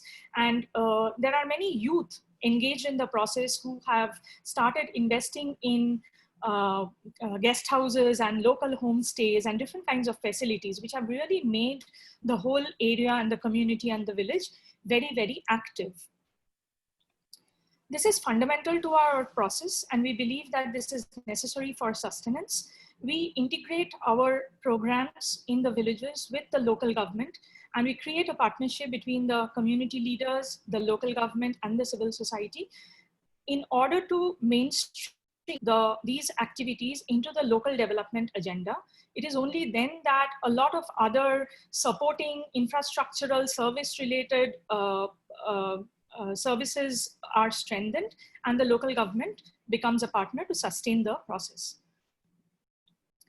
We connect the local that we are talking about to global. This creates a new outlook for the communities, and this happens through exchange and workshops and interactions, and they also start feeling part of a global artist community eventually.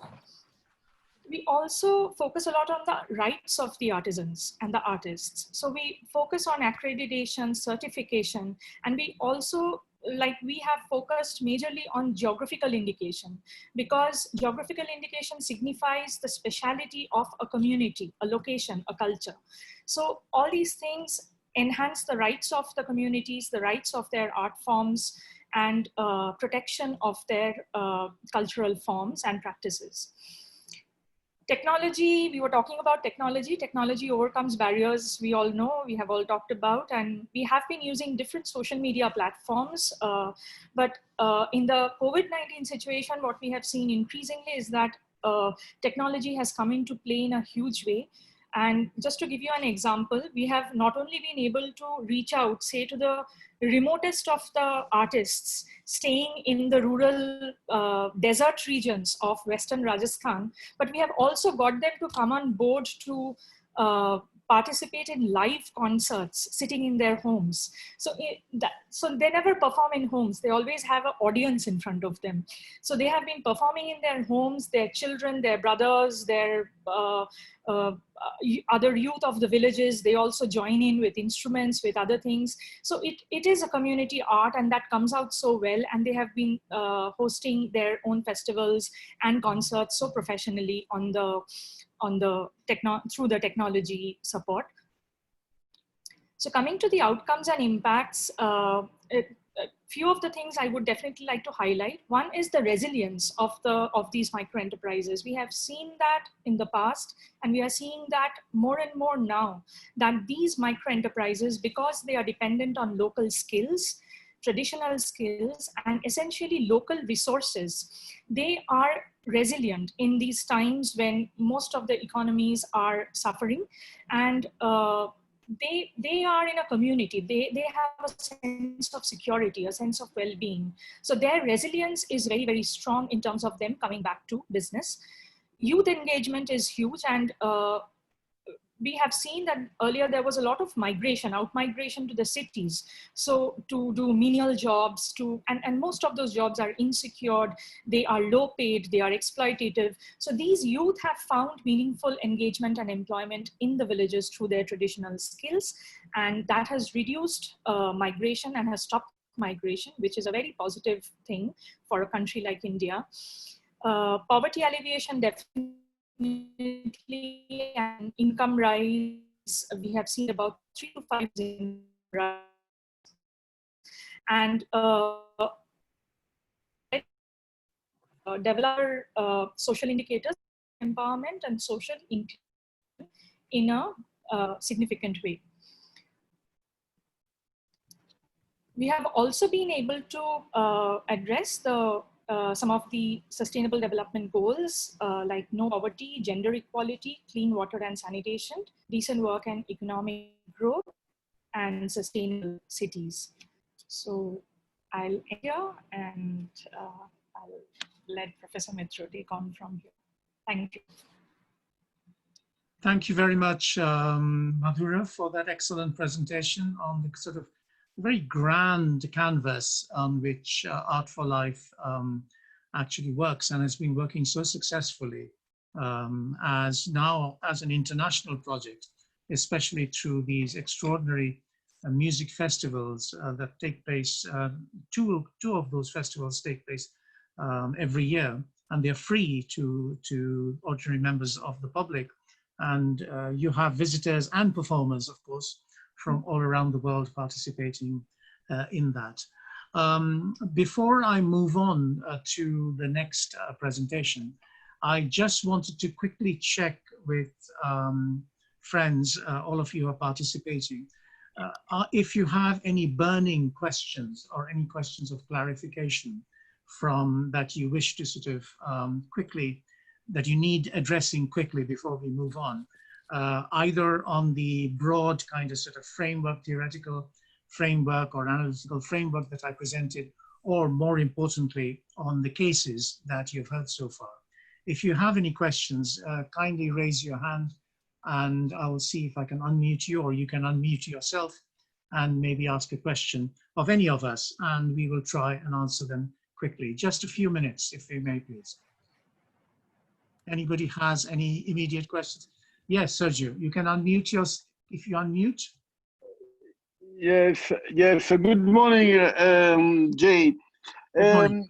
When you talk about these examples like the Art for Life, all this energy that is unleashed, and which you call citizens' entrepreneurship.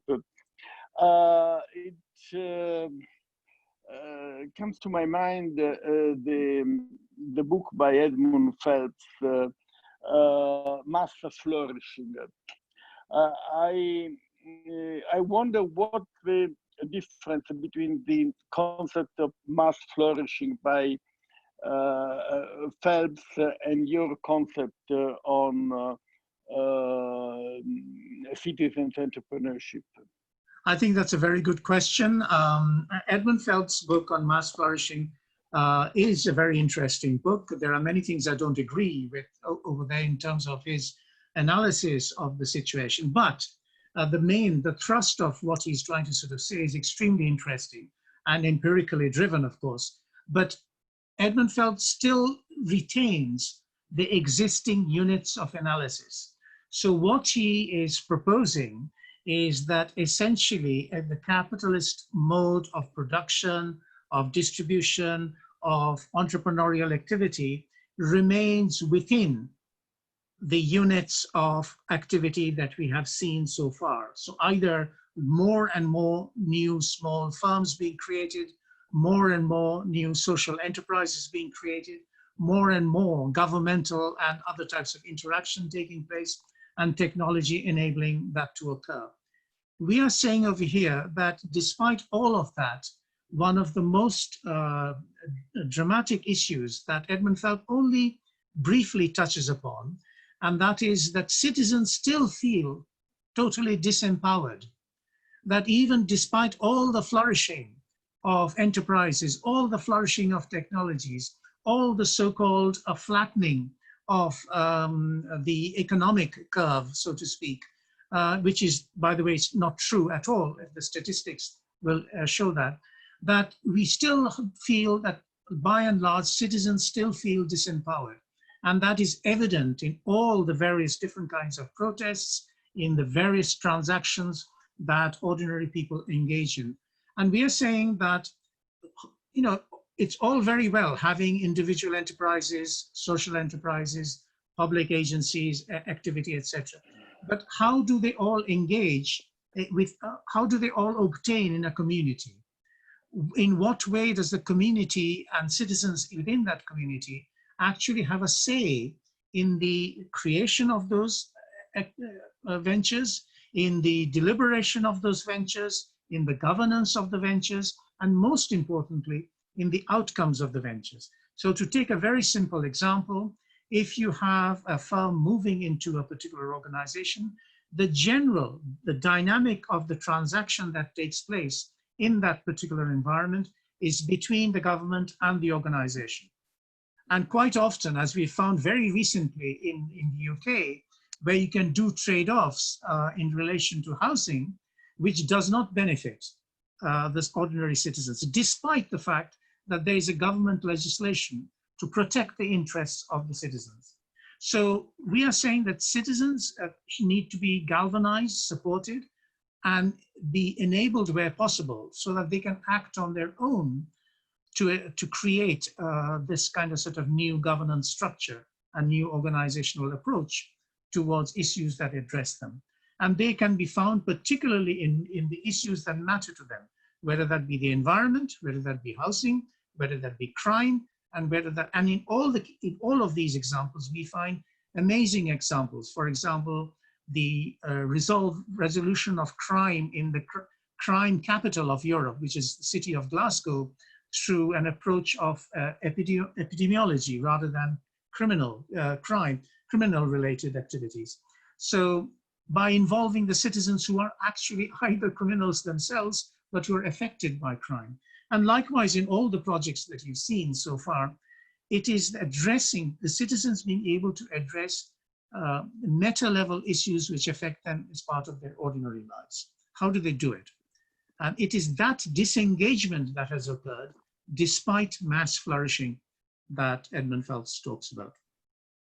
So we could say that citizens entrepreneurship is equivalent to an inclusive entrepreneurship. It is certainly a part of inclusive entrepreneurship. But the debate on inclusive entrepreneurship still looks at the existing units of analysis. So business enterprise, social enterprise, and other forms of enterprise. It does not actually say, well, how can, I don't have to actually start an enterprise to be a citizen entrepreneur, but I can be engaged with entrepreneurial outcomes to be a citizen. That's the critical difference. Okay. Thank you. That's very interesting explanation. Thank you so much. Thanks. So if I just have, could I ask just a short question? Sure. So maybe I'm wrong, and I'm, you know, but I had the feeling that what Madura was now, when she was presenting this very amazing thing, I don't know, enterprise or whatever, I had the feeling that was very close to social entrepreneurship, right? Madhura, do you want to butt in? So yes, in the way that it is developing social entrepreneurship, but that is not a standard model because I didn't get into the specific organizations of these communities. These traditional skills and these skills that have been developed and that are practiced by the communities, those skills and the way they are practiced change by culture, by geography, by community. So a particular kind of enterprise or an organization or an organization culture that we can hope to inculcate in one community is not the same when we go to another community. So there are communities where they are individuals and they are individual artists or artisans who are having their own business, but at the same time they look into the whole community as their own because the community is homogeneous, and then the social good happens there. But then there are communities where essentially the whole activity has sub-industries within the community. So without the whole community, they will not be able to operate. So there again, the way the community operates and the kind of enterprise that they build are different. But essentially, we don't work with individual artists. We work with a community of artists, and that is the culture of India. So there, the social good is an inevitable outcome when the whole community starts developing their economic standards and social standards. So does that answer your question? Yeah. Thank you very much, Madhura. Thank you. I mean, if I could say very briefly, just adding to that, Bangla Natak itself is a social enterprise. So they are the catalyst for this community-based activity. But how the villagers, the artists actually wish to organize themselves is this very essentially driven by themselves. So that makes the citizen aspect exactly. of the and how they then wish to organize themselves is entirely up to them. But what they have found is that they tend to organize them collectively. So it enables Bangla Natak to approach the whole community of artisans, performing artists, etc., as communities of action. And whether any individual there wishes eventually to start their own enterprise, business enterprise or not, is a separate matter. But are they actually getting engaged? Very importantly, it's not so much of whether they are just earning their skills or just acquiring certain ways of marketing their artwork. It is more a case of are they addressing fundamental questions about their lives, which is around poverty, which is around environmental degradation, which is around, and can they collectively come together and address these meta issues rather than just be units of operation, which they want to have a kind of ownership of by themselves, by a small group of people, which is the big problem in social enterprises today, is that many social enterprises are facing the problem of scaling up primarily because they do not reach out to a wider community of people. Sorry, thanks. Thanks a lot, Jay. Thanks. Ursula or Mario or Agnieszka, to the general point that either Sergio raised or Sybil raised. Do you wish to add anything? I think no. From my point of view, we have a big discussion on these broad issues, so maybe I will just Yeah, okay, fine. Thanks very much. Okay, if you would allow me then to move on swiftly, we have 2 short presentations to be made by our 2 extra projects. We're very, very grateful that they are here today. Poculum, I think Inken, are you here? Inken can't be here at the moment, but I will present Poculum. Ah, Jana. Okay, thanks, Jana. Thanks for the invitation. Poculum project, and tell us a little bit about it first. Yes, I might share my screen.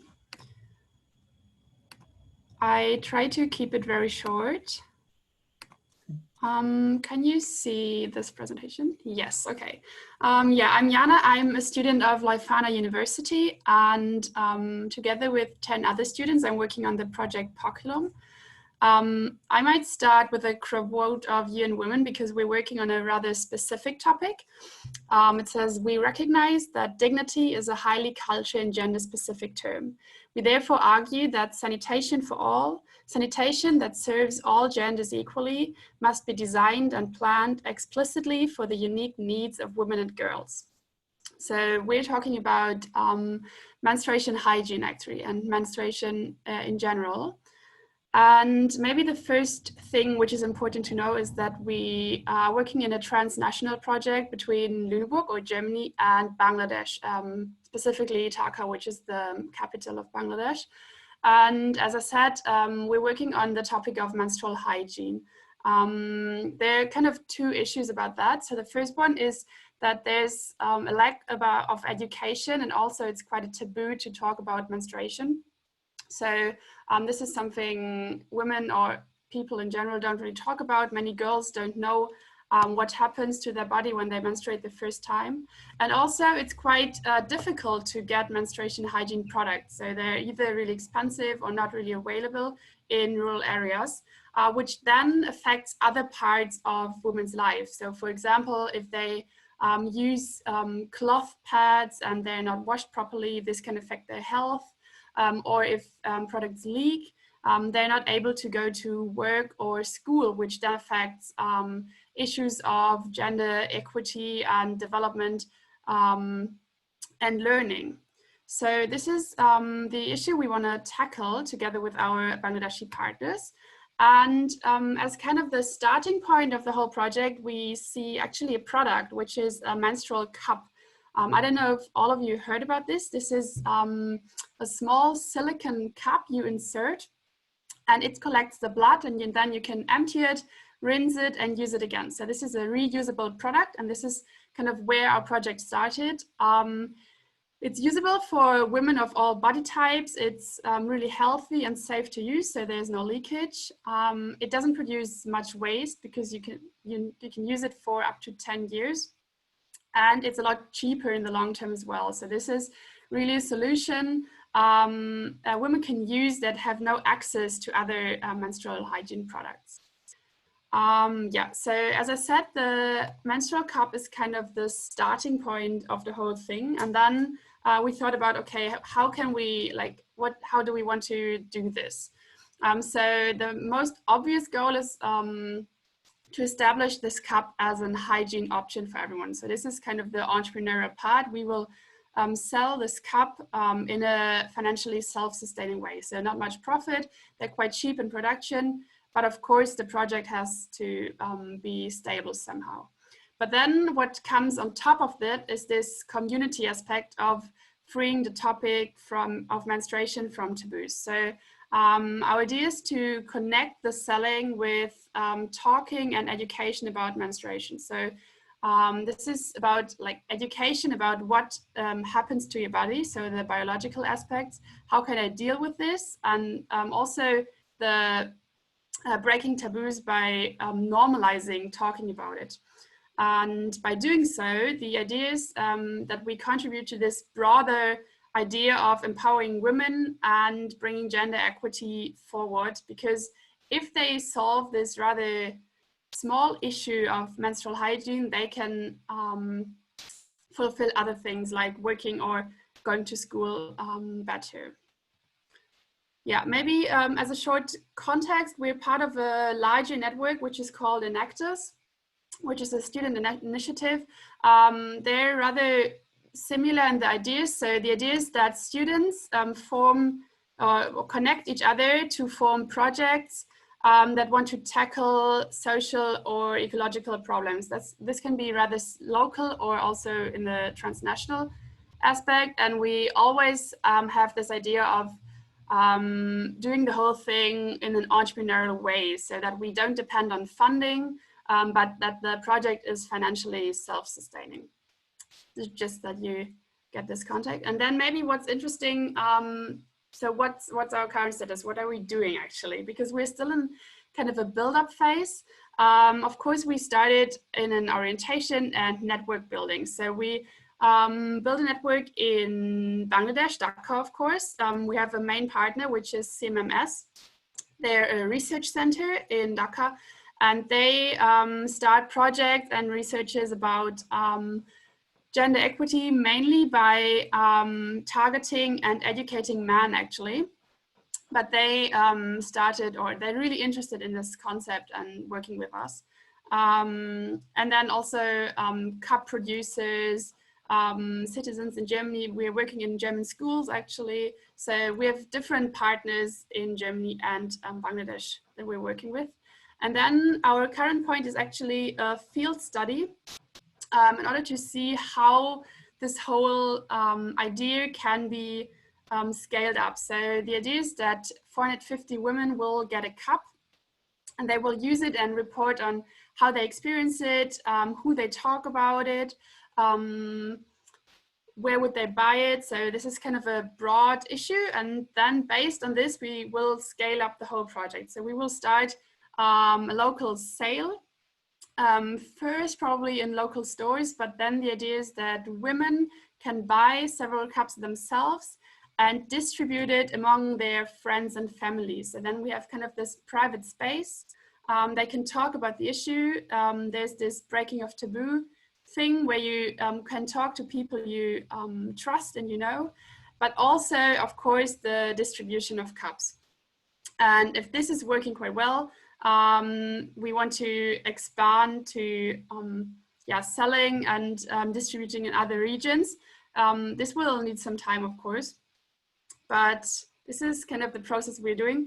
We started a crowdfunding campaign about half a year ago, which worked quite well. So we're kind of in this build-up process to kickstart, which is now delayed by COVID-19 actually. So Bangladesh is facing quite a harsh lockdown, and we're seeing how can we kind of start this whole process during the pandemic.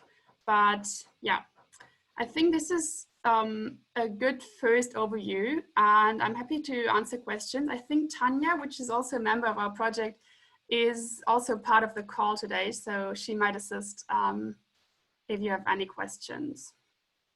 Thank you.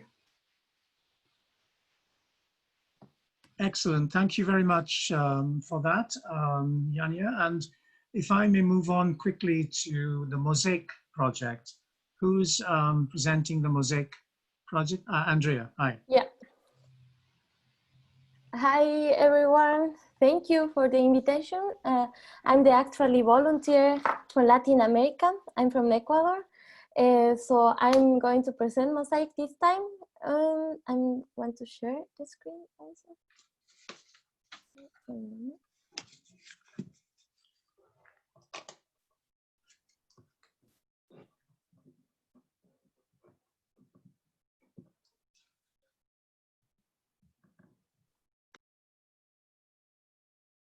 Yeah, I think. So, okay, I'm going to present Mosaic. Mosaic is a culture house located in Lunenburg, the same as the University Leuphana. And we are a culture house. One of the objectives for the project, it was have a space to share with everybody, to share your culture, your ideas, and everything. So we work like it's a house to live together for all the people, and everybody are welcome to be part from Mosaic. So we started like a very big construction. We are opening in 2018. And then we have like a call. Here you can see this is the old music house. And the persons, it was funded with 7 people. And then they take the place and then remodel everything. And then we make like a call so everybody can like join and just give a hand, just helping to create this house. And then everybody, a lot of people from Lunenburg came inside and then worked together, like be part. And one of the principles that we say, the people can work here, can involve it, should only the things that enjoy to do. For that we say, like, if you do the one thing with love, you can also like share more, and the people can feel it more, like be part of Mosaic. So we have a lot of donations. Most of the things that are here are for donations, and also the architects that was working here, it was also for donations. I have to tell that this project, everything, it works for donations. So you can just come here and it's meeting, it's eating, you can come eat or create your project, and then the people can come and share everything with donations. We have like an open cafe every day per week. We starting at 2 to 7 p.m. and the people can come and be part for the workshops that we have. We also have like a normal workshops every day, like everybody dance now, yoga, Dutch courses, German courses, Spanish courses, Arabic, and it's a lot of different kind of normally workshops that happen all the weeks. We also have another kind of events in the night and in the weekend, and also you can be part of these ones. How much costed, how much, and it's whatever you want. You can just come, be part of Mosaic, and you can do, you can give like your money that you want. It's everything for donations. Here is another photo that I want to share with you. It's like the normal life. Now, obviously, we are closed, but we also continue working online, in Facebook, in Instagram. We have a lot of interaction with the people. But this is normally how we work. We share with the people, and we try to create this world that everybody can join together. Nobody the original, the ages, the sex. We are doing this kind of work so everybody can join. All the 7th for all the months, we have like the big meetings for all the volunteers. Nowadays we are like 2,050 volunteers around, but per month we join everybody together and we have like a discussions what we are going to do the next month or what we need to organize it. For all of these, we have like an organization process between these 2 years that we are open. We don't want to manage like a hierarchy. We are everybody in the same level, but obviously we make like a organization. We have like six teams. One, I'm going to say the teams that we have like the events team, and here you have a contact person. You can contact with one person who is like in charge for the team. So we have like the event teams, the home team, the consultation team, the finance team, and the SAL team. What meaning that is the person that are in charge for the big room. And also this house, it works, as I tell you, for volunteers. And what happened if maybe today it was no one, nobody have time? We are also a house team, a house project. So here in the top, I'm showing you, is living persons. It's a flat. So Mosaic have 2 apartments for families, 2 individual apartments, and 2 apartments for students or whatever. So the person live here, and the person that live with us are also like they need to be part for Mosaic. So they also help, and also they make like events or something like that. So we are also in the social media. We have the other thing that I think I forget to tell you. It's the social relationship. And yes, this is the project that we are in Lunenburg. We are open for 2 years, and now obviously with the pandemic, it's a little different. We are showing like an exposition. We are showing now an exposition just in the windows, and also having touch per social media. So thank you very much for your attention. If anyone have like any question, I'm very happy to answer. And we are like people for all over the world. We are like a very, for every part. That is the reason that I'm here, because also they search for people for all over the world, and I'm from Ecuador, and very glad to present you Mosaic. Okay, thank you very much. Carly and Anna, you raised hands quickly. Thank you very much, Andrea, by the way, for an excellent presentation on Mosaic. Anna, Carly, did you have a question?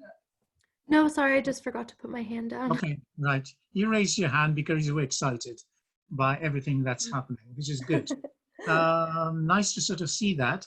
Can we move on swiftly to the last set of presentations? And this is going to be by my wonderful group of students. Unfortunately, it's not all of them who are going to present, but 3 of them who have bravely volunteered to give very short insights into their understanding of citizen entrepreneurship, the course, and everything else that they have been working on in relation to this idea, this notion, this experiment. So I'm going to be asking Andrea, Nelly, and Panida to follow each other as quickly as possible. I presume, Andrea, you're going to be starting first? How have you worked it out? It's up to you. We didn't talk about who would start or anything. You've taken the mic, so you might as well start. Sure, thank you very much. All right, so basically, I wanted to talk about why personally for me the concept of citizen entrepreneurship matters. To give a short background, I'm also a member of Enactus Lüneburg, where Poculum is part of. And basically we believe, or my personal belief and in general, we believe that entrepreneurship is a great tool to achieve social and environmental change. And especially in Lüneburg, we think, or we have the belief that achieving this through empowering people is like the way to do it. So basically, we don't want to provide help and have no lasting impact when our projects end. So basically, this is what people empowerment means for us. And it was very interesting for me in the first workshop, in the first seminar you gave, when you introduced me to the concept of citizen entrepreneurship, because for me, this is kind of the next logical step from people empowerment. We have a concept where each semester, when we take new students into our initiative, we have an innovation workshop where we introduce them into what Enactus means, and they develop new projects. And each time we struggle to actually find a group of people we can empower, because, well, our knowledge is limited and it's hard to find people to work with.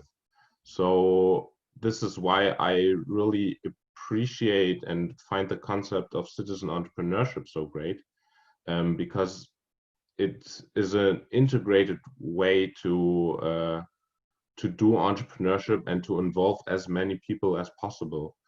And it is my personal hope to further integrate this concept into my students' into Enactus Lüneburg, because I think it's a great way to first of all identify problems and to find a pluralistic approach to solve them. So that's my personal background of why I think citizen entrepreneurship matters. Thank you very much. Jay, I think you're still muted. That's great, Andre. Thank you very much indeed for your presentation. Nice ambassadorial role for citizen entrepreneurship. Can I move to Nelly immediately next to you, on my screen at least? Panida, where are you? I'm going to come to you next. Okay, Nelly, please. Go ahead. Yeah, I'll just present a short insight of what my group thought about citizen entrepreneurship and how we distinguished it from our former understanding of entrepreneurship. So, in people's heads exists innovation as the ultimate driver of economy and wealth. If you search for definitions of entrepreneurship, you usually end up finding sentences like, entrepreneurship is the willingness to start new businesses, along with any risks in order to seek profit from it.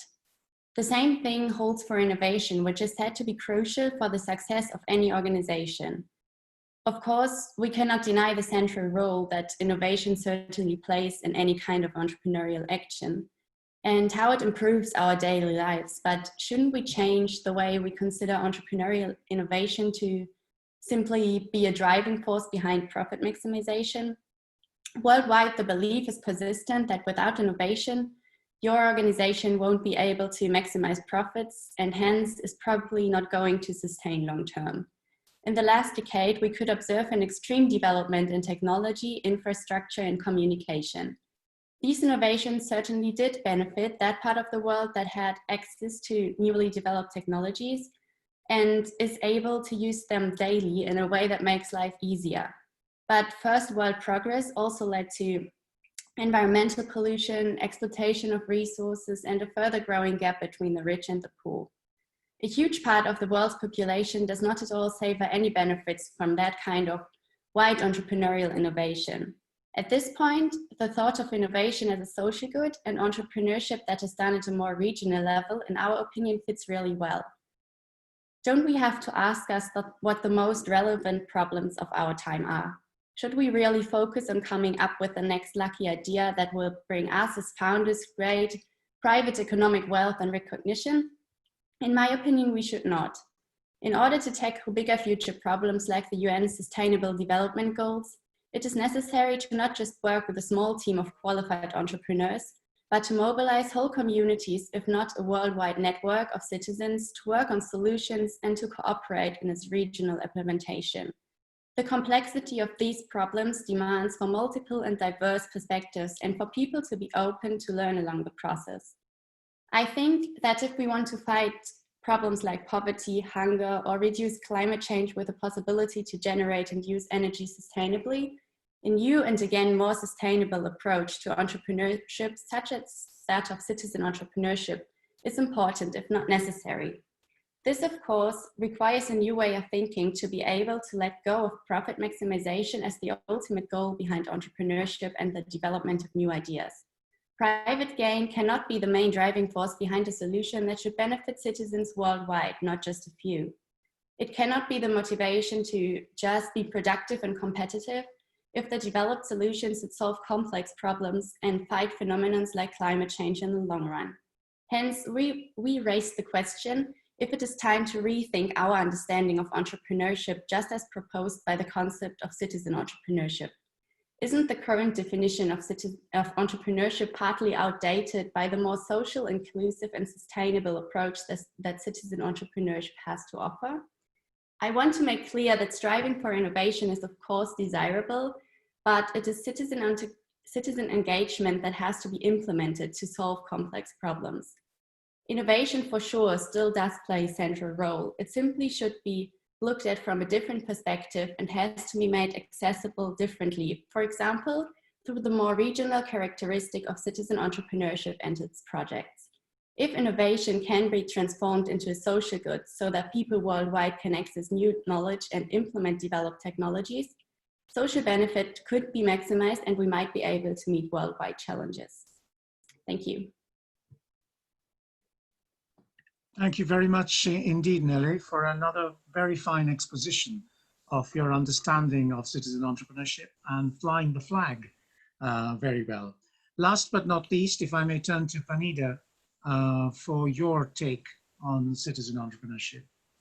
Thank you. Hello, everyone. My name is Panida Naurat, and I will talk about what we have learned so far, how we profit from it, and how the course can be entrepreneurial and innovative.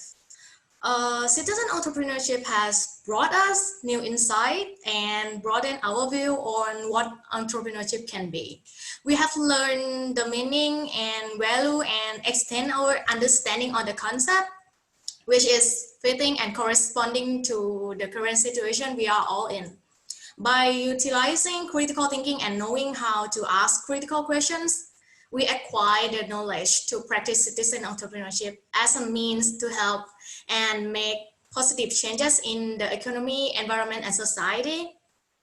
And with the concept being in its early development, it was a great opportunity for all of us to get familiar with it so early. It gave us the opportunity to go alongside with the concept, get a clear understanding, and be a part of the development. Even though this is a new concept, we believe that there are a lot of projects which fit into citizen entrepreneurship, just like some of you who were kind enough to join us today and help in developing citizen entrepreneurship together. Through citizen entrepreneurship, everyone can get the confidence to be an entrepreneur and have the chance to promote their own concept without being afraid of limitations such as a lack of fund or managerial skills. This leads to the economic environment and society profiting through increase in advancement thanks to citizen entrepreneurship. And it also gives people the opportunity, instead of just speaking about their opinions, but it also gives them the chance to be a part of advancing the economy and help deal with social issues. And also citizen entrepreneurship is definitely entrepreneurial and gives strength to the economic value with the help of citizens and the company and organization that they work together with. By giving people the opportunity to create and encounter entrepreneurial concepts and the ability to rewrite them, citizen entrepreneurship can be called entrepreneurial for sure. Citizen entrepreneurship also shows its innovativeness by creating social and economic value. It generates knowledge from the bottom up and help by perceiving the economy in a different view than from a bigger organizations.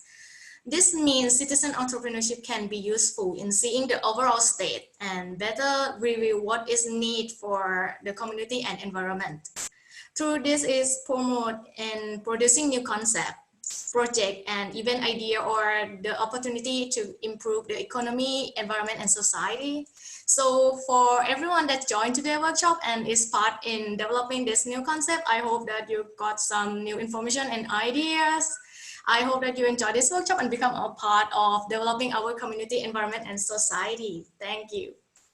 Thank you very much, Panida. There you go, a rallying call for everybody to be engaged in citizen entrepreneurship in one way or another.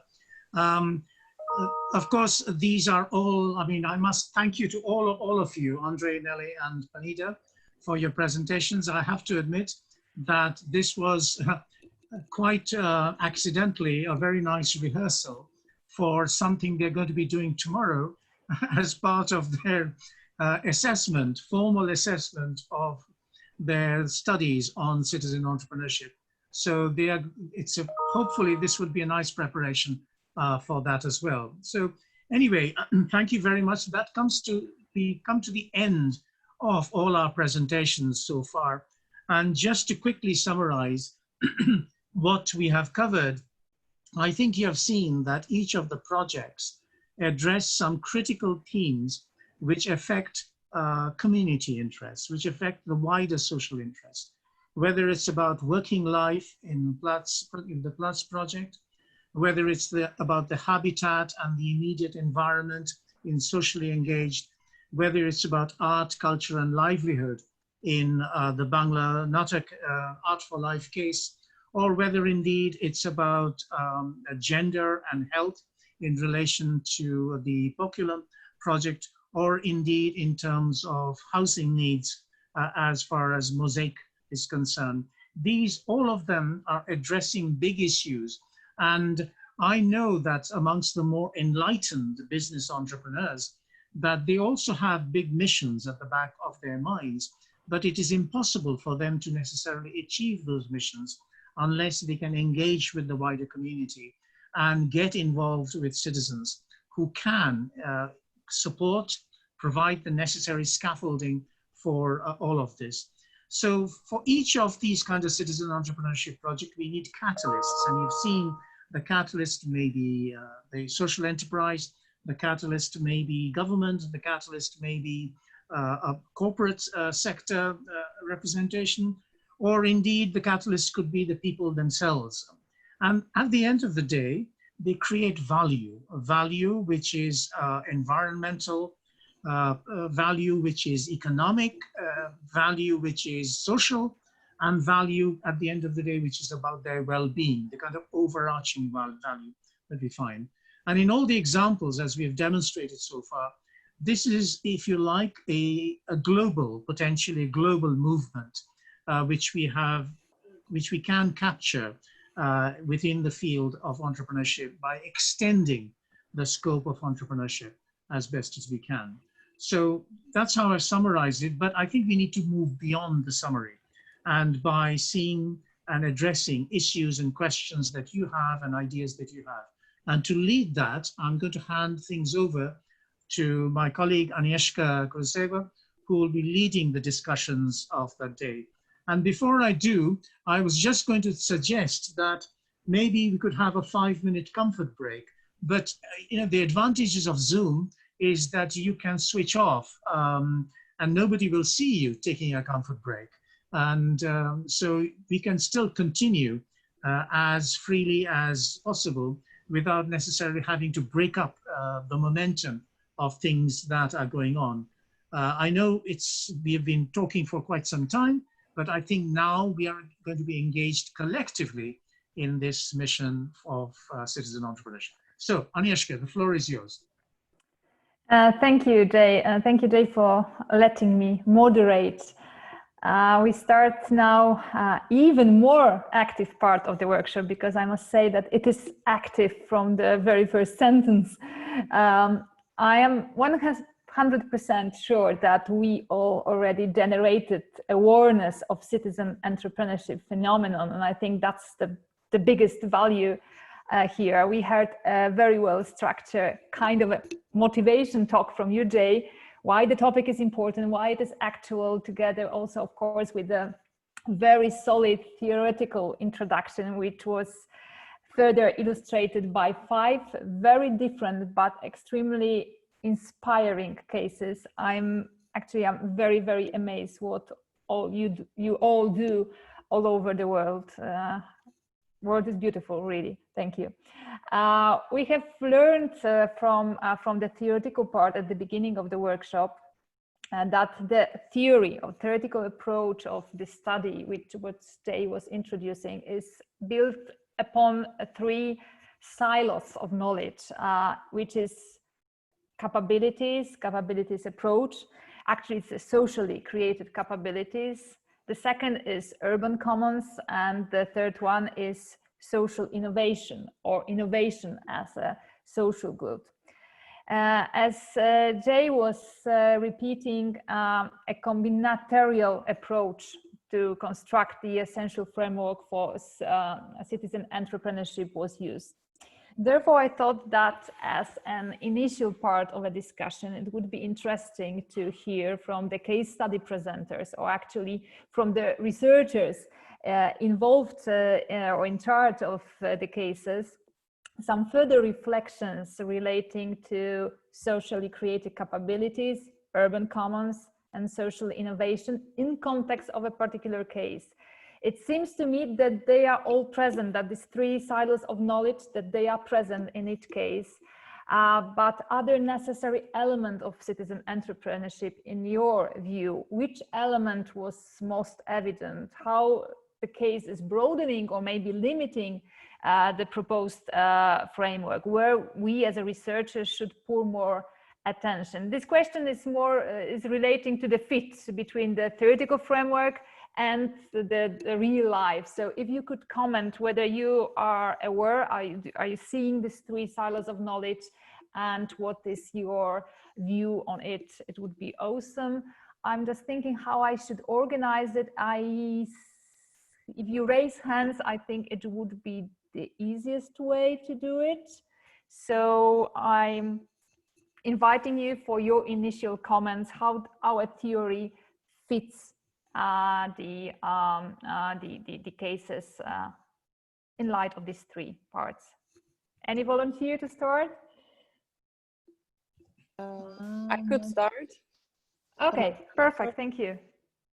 So I think what we were aiming for, are aiming for, is to offer space to people to try out. So it's more the capabilities approach, to give people the chance to actually become active members of our society. Which developed out of it is that, like, I think we're like a empowering machine. We empower people to become active members, but they outgrow us very fast, and they form new groups and new citizen entrepreneurships in the city. What came out of the Platz project is now the GEFAZ, die Gesellschaft für außerordentliche Zusammenarbeit, the Society for Extraordinary Collaboration, which is solely committed for offering funds to people to provide common goods. So it's like we have this very specific partners and teams which came out of the Platz project, which are now focusing on the other parts, I would say. And we also have one researcher working on the co-creative economy, where we try to develop, like Platz project is always a partner in all these projects, to develop a co-creative economy, which is then to kind of end the solely voluntary work, because we see as a city that we come to our limits of voluntary work, and that we need some kind of inner economy which is helping the people to work in the fields they would love to, but then maybe have like reduction in rents or have access to local foods and goods. So yeah. Thank you. Thank you. So it seems that the capabilities, socially created capabilities, seem to be essential of what you do. If I understood you well. Yeah, I would say so. We always see us as a starting point. Yeah, as more even empowerment and capabilities. But yes, I would say we were in the part of capabilities. Yes. Yeah. It will be really interesting to see this creation process, how they are actually created, but that's a little bit separate topic. Anybody else would like to comment on the fit between the theory and the cases, and urban commons, capabilities, social innovation? Madhura, would you like to say something about from your perspective? So I can really, add to this from the field perspective, which is very sort of action-oriented. And so I think that social innovation is, because we work in rural India, social innovation has been a concept which is difficult to understand or pinpoint. But since the creative capabilities already exist, and the communities who practice those creative capabilities are essentially within the social structures that have given rise to creative capabilities historically, they already exist there. But the challenge is that because times have changed, these social structures are not contextualized to the current times. So mobilization, awareness, creating the capability to understand what is possible vis-a-vis where they have gone, where they have gone back to the poverty after becoming after the phase where they were economically very vibrant. That is something, so we have to build a lot of trust, a lot of the mobilization is extremely difficult, even if the creative and the social capabilities exist, to make them functional to lead to that social innovation, which will create that common good. So, yeah. Thank you. So it seems again that the capabilities are essential together with the social innovations, as far as I also understand you. Yes? You see the link between these two. Yes, we see the link, but then it doesn't come naturally to the community who do not see the innovation. But then they take it one step at a time, and when they come forward to understand how their traditional art is or economy is getting contextualized in the current social, economic, cultural conditions, then they get the idea and then they take off from there. So. Okay, great. I see Mariusz is also here raising his hand. Yes, I will try also to answer it through the lenses of these three concepts. I already tried to say that from my point of view, this case of law is more about the urban commons. It's probably because I'm dealing with urban commons, so I'm a little bit affected by this concept. However, I think it's quite important.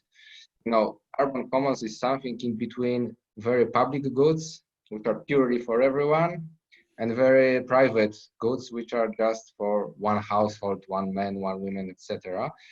And also they are not club goods, something in between.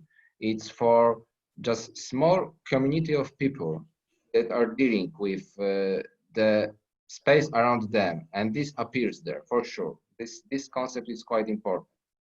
As far as the social innovation approach, the second one is concerned, it's also present a little bit in this case, I think. It is present mainly from a, let's say, organizational point of view, I think, like organizational innovation. It's like, there is not that like pure brand new innovation, but for sure, for example, this socially engaged movement, when they are asked to make the consultation of new urban plan there, and they invited like specialists to show how streets can be redesigned. It's more like transferring the knowledge and the innovation to the community. So there is something like innovation more in terms of spreading it from people that know to people that can learn something. In this case, from the urban planning point of view. However, I remember that when socially engaged movement started, what they did was also innovative in ways of teaching children creativity. One of the first projects was to giving camera to children and ask them to have these cameras and make movies. And then at the very end, after 1 month of holidays, it was like, you know, the movie projection of these movies. So it was like teaching them creativity. And the last approach, last but not least, maybe is these capabilities. And I already tried to mention during the presentation that it is present, but I think to a smallest extent. It's still that sometimes this socially engaged movement and this community center is perceived a little as a place that you can go and ask for something. Yes, children are being learned some kind of people which are not children anymore, not so much. They're more like customers for them, for the socially. So this is something that can be improved. However, I suppose that to discover it in a more deeper way, we should actually ask these people, you know, within some kind of research. So we are going to do it. Let us ask people what it is. And going to the end of my speech, I want to present some kind of entertainment for you now. Okay, if you want to know which, if citizen entrepreneurship approach is more about commons or more about capabilities or more about social innovation, just ask people. So maybe start from ourselves. I prepared some kind of a very, very short questionnaire. And what I propose, I will paste it here now, in the chat. It's very simple. There's just two questions. I ask all of you, including me, to make short answers. It can be single word or just a sentence. Yes? How you understand citizen entrepreneurship. You can give definition if you want, or if you don't want, just give example. Okay?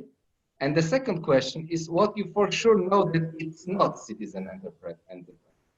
And this is not a deep research.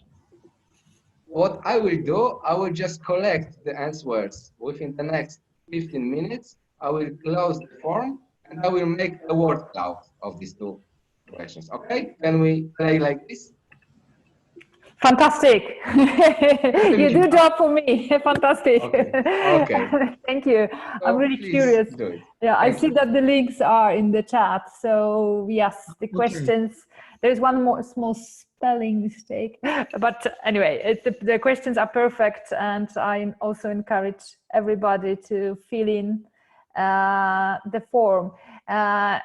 Any further questions about any other answers relating to the question about the fit between our suggested theory framework and the cases? Yes, I would like to say my point of view for Mosaic. Yes, please. Yeah, thank you. Okay, I was like listen a lot to Marius, and it's true. It's going to change a little bit the perspective, how you have this idea. But for me, in Mosaic, it's a very social innovation because we give the space for the people that they want to share the idea. So they can just came here and develop this idea. It doesn't matter what is the topic, it's just to see what they want to do. But all, by the way, you have to see in our protocols and all kind of things, okay? These are like the rules and you have to respect like the values that we have. But for the social innovation, we work with children, with all people, with a lot of different ages and communities, and it doesn't matter. And also we say like it's not limits, and also for our kind of structure that we have, it's also always can change, because if you have like idea, we are like open to all the critiques or comments that the people give us. And also for the capacity, I think it's also like a problem because we have like a maximum of people of events, and like in the calendar, if the week is full, we cannot like having more space for other kind of events or something like workshops or something like the people want to share. So I think also that it could be like a stop or something like that, yeah, for our project. But this talking a little bit for Mosaic. Thank you. It helps us, the researchers, a lot when we hear the comments from practitioners, and we do hope that the framework in turn might be helpful for you in some understanding of the things that you are involved in. I don't see any other hand raised, so I thought that we can move to some other question that I prepared. It might be the question more for our experts, so Ursula, Jay, and Marius, but you are all, of course, free, and I'll be happy to hear all of you the answer for the following question. It seems that, for me at least, it seems that citizen entrepreneurship is being created in kind of a specific setting. It sets specific setting for entrepreneurship. Would you like to comment on the role and meaning of context in citizen entrepreneurship, and how does this context impact our understanding of citizen entrepreneurship? Also, after initial analysis of the cases, because we just touched the cases, what do you find specific for these cases, and what could be seen as more universal across them? So my question is first about the context and its influence on understanding of citizen entrepreneurship, plus what we can find very universal. I know that the cases are very different, not only because of the geographical scope, but also what they do and how they are organized. But maybe we are able to see some common pattern, and for us researchers, it would be very, very, very interesting to see and further analyze. Anybody want to react on that? Jay. Agnieszka, could I, before I answer your direct question, can I make a quick comment? Yes, sure. On the previous discussion about the theoretical framework and the concept? Just briefly, as academics, as scholars, as researchers, we have done a unique thing of making entrepreneurship and innovation mean something which entrepreneurs and innovators don't recognize. So we have, by the extensive amount of conceptualization and theory building that in some situations we have engaged in, we have in many, to a great extent, divorced ourselves from the realities of what entrepreneurs and innovators themselves think about because when we ask entrepreneurs, what do you think about entrepreneurship? I think their answer lies in their actions rather than in their actual interpretations of it. And likewise with innovation. So I think what we try to do, I suppose, is by using the different theoretical models to make sense of what is actually happening in reality. So from our point of view, it is to try and see those patterns, as you just explained, to see some common themes, whether they obtain in a particular context or whether they're universal, and then see if it makes meaning. But the bigger job beyond that is the translation of what we think it means to the real world and see whether they agree with what we think it all means. And sometimes, therefore, this gap has to be bridged. And I hope that part of the exercise that we are doing today, what you are now conducting, enables us to bridge that gap. Because, you know, we have spent years and years and years looking at how entrepreneurs behave, what is it that they do, what are their characteristics, what are their intentions, what are their, and we have sort of, you know, scorched the earth dry, so to speak, with our different interpretations of it. And sometimes when I talk to entrepreneurs and say, well, can you describe to me the extent of your self-efficacy in this? And they say, oh, well, you know, we don't give a monkeys about whether we are self-efficacious or not. Our objective is to be able to do this kind of thing. And when we try to frame their actions in terms of what their intentions were, they quite often say, well, no, that was not our intention at all. So sometimes, you know, that translation becomes problematic. And I think, therefore, it is incumbent upon us, as you quite rightly said, and I think is implicit in your question, that we need to be able to express that and try and walk across that bridge for both groups of people, whether that be academic researchers or whether that be practitioners or policymakers, etc. That's just my specific comment. Your question, hopefully. Thank you. That's exactly, you put it in better words what I wanted to express. Is anybody else wanting to comment on the context and the meaning of context for understanding citizen entrepreneurship at the beginning? I must see if there are any hands raised. Not really. You said everything, Jay. Probably. Ursula? Yeah, looking at the different cases, I think one thing that they all have in common is that it's about local community. So citizen entrepreneurship is obviously something that is where context is very much at the foreground, because whether it's Platzprojekt, which is actually has got it in its name that it's about a local place, or whether we look in Bangladesh or elsewhere, what communities develop, it's very much, while the spirit might be similar, the context, the local constraints and the local opportunities, they are very, very important for citizen entrepreneurship. So I would say, while it's the common idea is that the context is very important, the localization, and at the same time it's very different because it's such an important aspect. Mm-hmm. Thank you, Ursula. Any other points of view on that? Okay, I know it's difficult. I'm all the time asking myself this question: what are the similarities between the cases? Because I think that's the job of the researcher, to find this similarities. Ursula, I want to add something. Yes. Yeah. The other similarity, to my mind, is that it's also, and we talked about that in various contexts, especially the Enactus group has talked about that.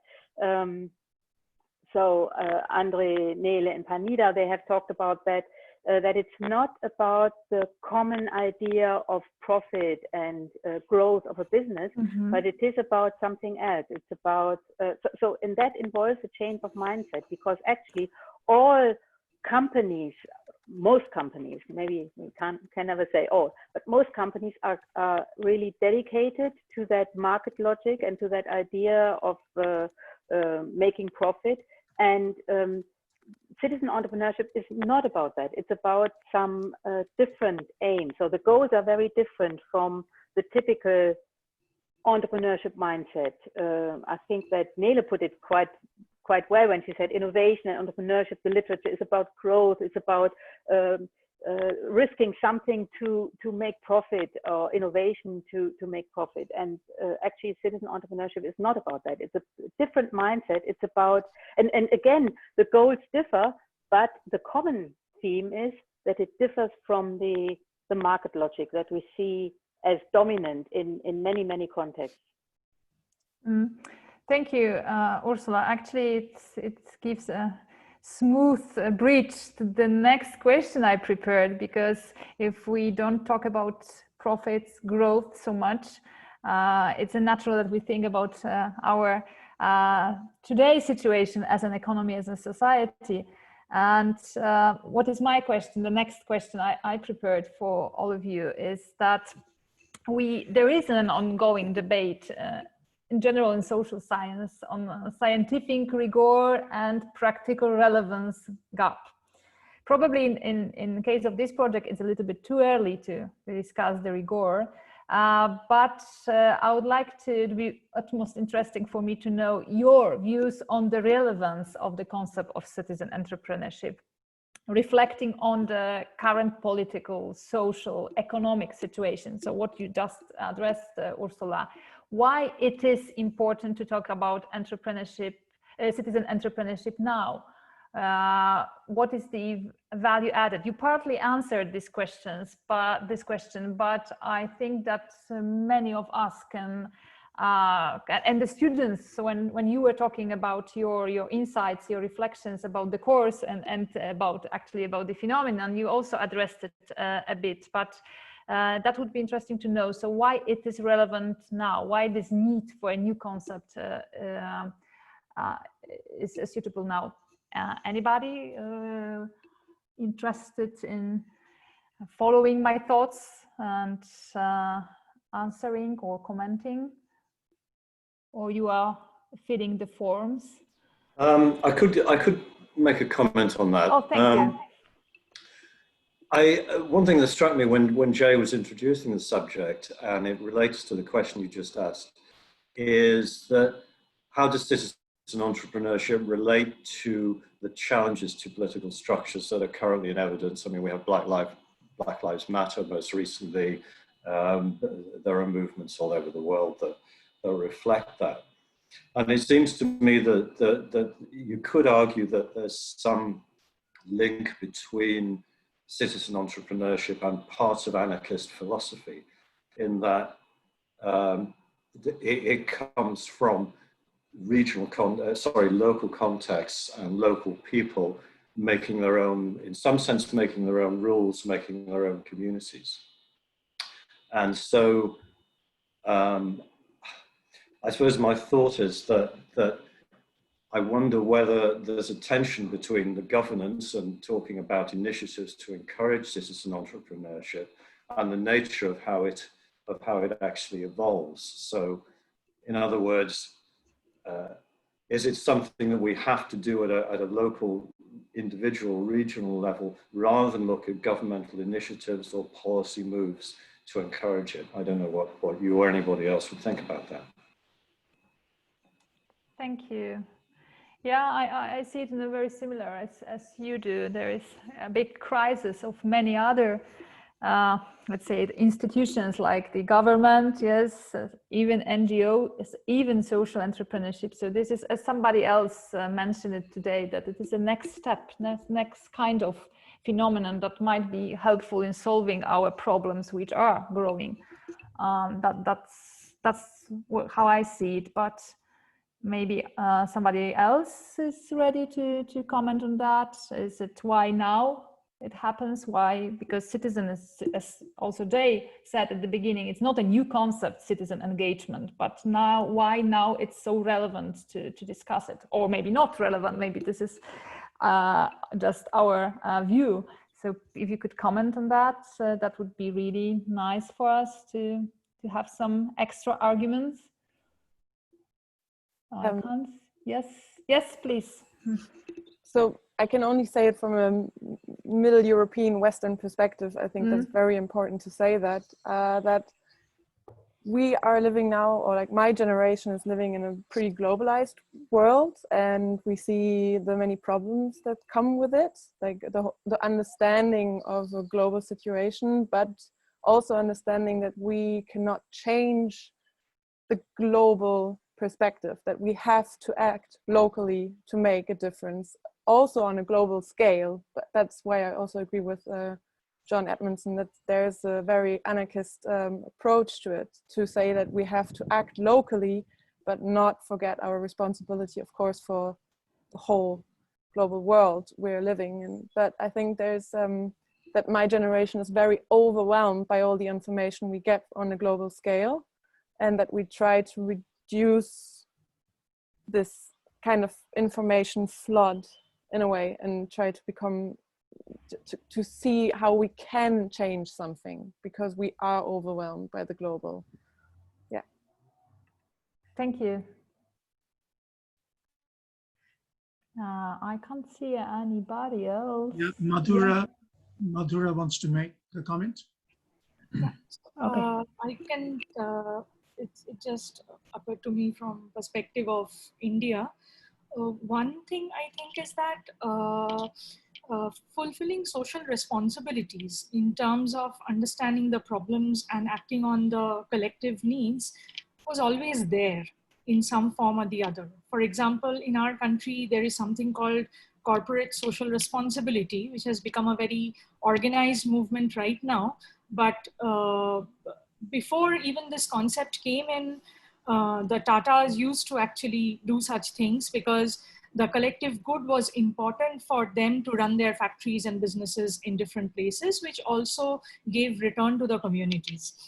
And but eventually, I think the policies, the schemes have become more organized because of the need, as everybody is mentioning, the need to build the social good, because we are realizing how the economic, the social, the environmental structures are falling apart, and we are all getting affected by those things.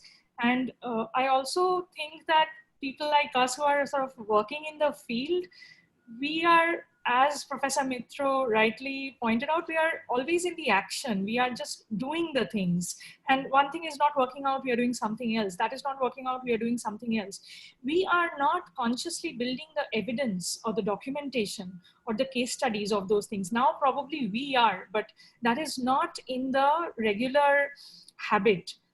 So the rigor in terms of how we can place that case, in terms of evidence, in terms of strategy, in terms of an organized knowledge, is not with us. And I think there we are seeing more and more the importance of the academic world to come in and help us build these cases in a way that it can become some kind of an organized knowledge for the next generations who are actually looking at social business, citizen entrepreneurship. I mean, for us, the way you want to call it, but they are looking at the social good, the collective good. But we cannot make that knowledge organized, and we cannot put it in a way that it becomes a theory. So. Thank you, Madhura. It's very relevant what you say, actually, and maybe that's our obligation as researchers to make it more evident and more visible. And I have one more question before. I'm sure that you're excited about the results of the small questionnaire that Marius prepared, but I still have one question, and it also is quite close to what you said, Madhura. It's more the question probably to researchers present during this workshop than to students. But again, of course, if anybody has an idea, you are all welcome. As during this workshop, we outlined the conceptualization of the citizen entrepreneurship. Mm-hmm. Actually, they did it. We said that we achieved it by applying very interdisciplinary perspective, by combining different silos of knowledge, different streams of literature. Of course, the next step is to explore deeper the understanding of citizen entrepreneurship through qualitative study, yes, because we want to explore this phenomenon. We presented some cases. This is the case study, of course, but we haven't analyzed yet the cases and haven't compared the cases in any, I would say, systematic manner, a systematic way. So what kind of methodological stance would you suggest to apply, and why it fits well the research question that were also present during the day's presentation? So what we can do next to take more from the cases that you presented, because they are very interested. But we are not you, so we are not working every day in these companies, in these institutions, or whatever form they have. But how we can learn more and how we can present what you do in a better way, in a methodological way, of course, because we are still researchers. So that would be my kind of an last questions, but we still have the questionnaire and then the open question session, I guess. So please. Agnieszka, before that question is answered, I think there were two hands raised. Oh, sorry, I haven't seen Giovanni and Andre, I think, raised their hands. Okay, so I see only Giovanni, so, okay. But please, yes, the floor is yours. Yes, thank you very much. Just a general comment. Hopefully helpful to better understand the concept you are speaking about and the many examples, interesting examples you are giving. I'm new to this topic. I'm coming from an entrepreneurship and innovation point of view. And looking at the social entrepreneurship concept, with the social entrepreneurship or social innovation, we are just summarizing, solving social issues with a market-oriented approach. While with citizen entrepreneurship, and this is a multiplier, this has a multiplier effect, the business approach has a multiplier effect on the impact of the activities on a community or on a society as a whole. With citizen entrepreneurship, this business dimension is missing, at least to me. So putting at risk the sustainability of an initiative. So this is the comment I would like to make, because this business dimension could guarantee, on the one hand, the sustainability of an initiative, and on the other hand, a multiplier effect on its impact. Yes, Jay? Can I just quickly respond to what I think are two related questions, although they are far apart?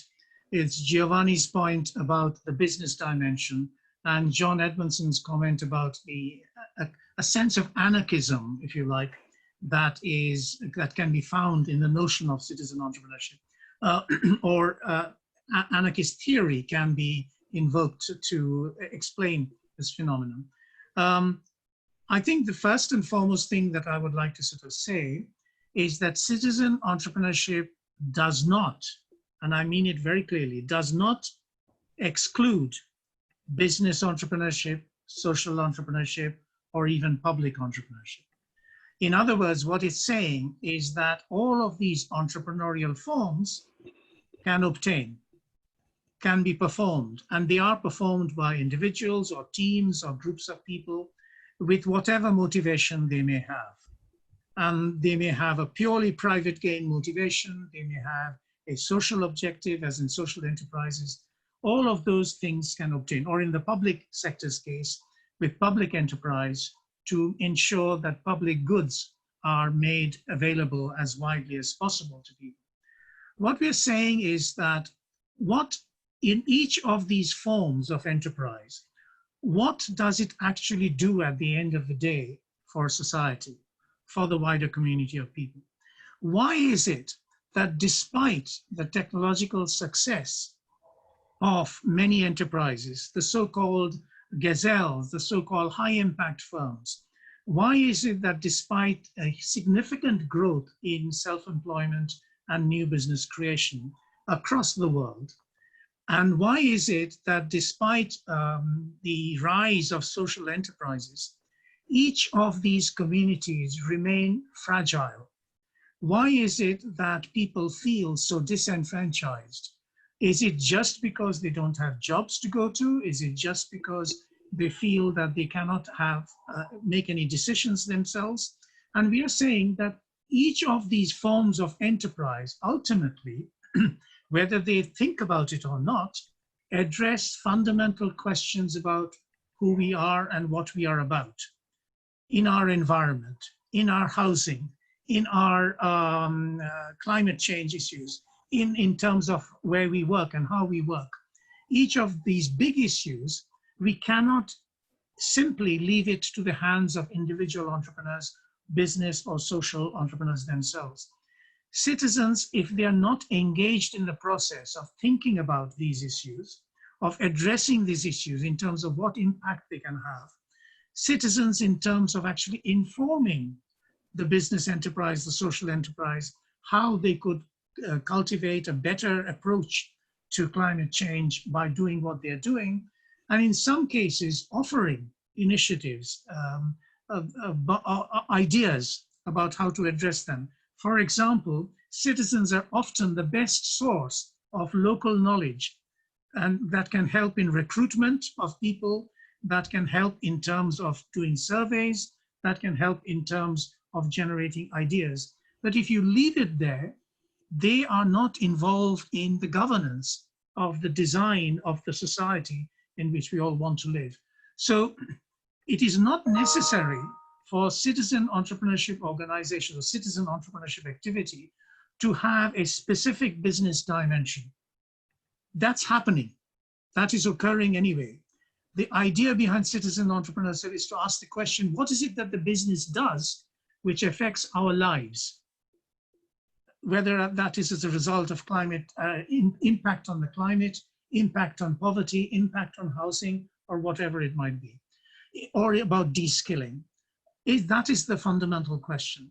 And I think the anarchist theory approach, what it's, in my understanding, where it is absolutely critical, I think, is about people asking, why do we need these structures that we have in our place in a society? Why do we have these institutions in our society if they do not actually accommodate our interests, if they don't look after our well-being?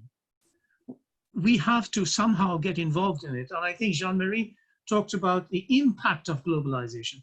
We can't roll back globalizations, but we have seen what disastrous impact it has had on people who feel left out. What disastrous impact we have in following institutions which perpetuate racial injustice. And therefore people, when they do not have a sufficient kind of collective capability, they go out on the streets to demonstrate. They go out because they want their voices heard. And that is the end of the road, so to speak.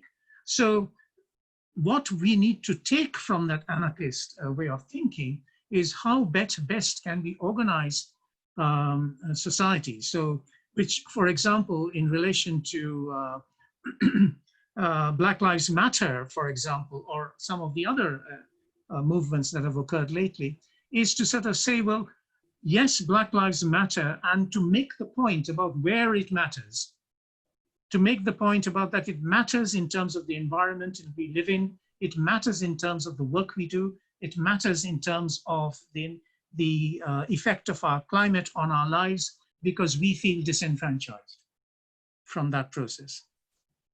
And that is where being entrepreneurial about it, rather than simply protesting, is where we can actually galvanize something to happen. So it's not about citizen entrepreneurship being necessarily another type of business or social organizations.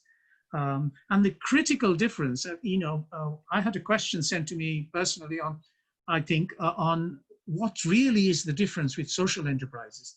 I think the real difference, I tried to explain that, was that social enterprises still are generally led by people with a mission.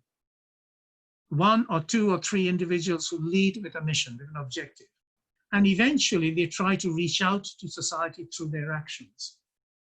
Unfortunately, their growth becomes dependent on either charity or donations or government largesse or private philanthropy.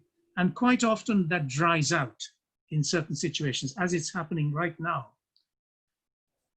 And quite often in those situations, social enterprise suffer from what is called mission drift. They forget about their social objectives and try concentrating more and more business objectives. I have numerous examples of that occurring. So we don't want that to happen. And if that happens, we would like to push social enterprises into, and social enterprises have become too engaged now with business models in order to survive, in order to get the funding. And quite often as a result, they forget their social objectives. Whatever the case may be, citizen entrepreneurs can actually support and help them in enabling by addressing issues that affect their lives. That's all that I will say. Thank you, Jay. That's a beautiful summary and answers for actually all the questions. Ursula, you also raised the hand, so maybe some. Yeah, I just wanted to add to Jay's, as you already said, Agnieszka, a beautiful statement. I can fully endorse that. And I just wanted to add, I think there is a difference between tools and aims. And we need certain business tools. We need, for example, efficiency to save resources. We need also to earn money, especially, and I think that is voluntary work is very often seen as, oh, we don't need to pay. These are all volunteers. They burn for it, so no money, we don't need to pay them. And that is, of course, difficult, because then how can they survive?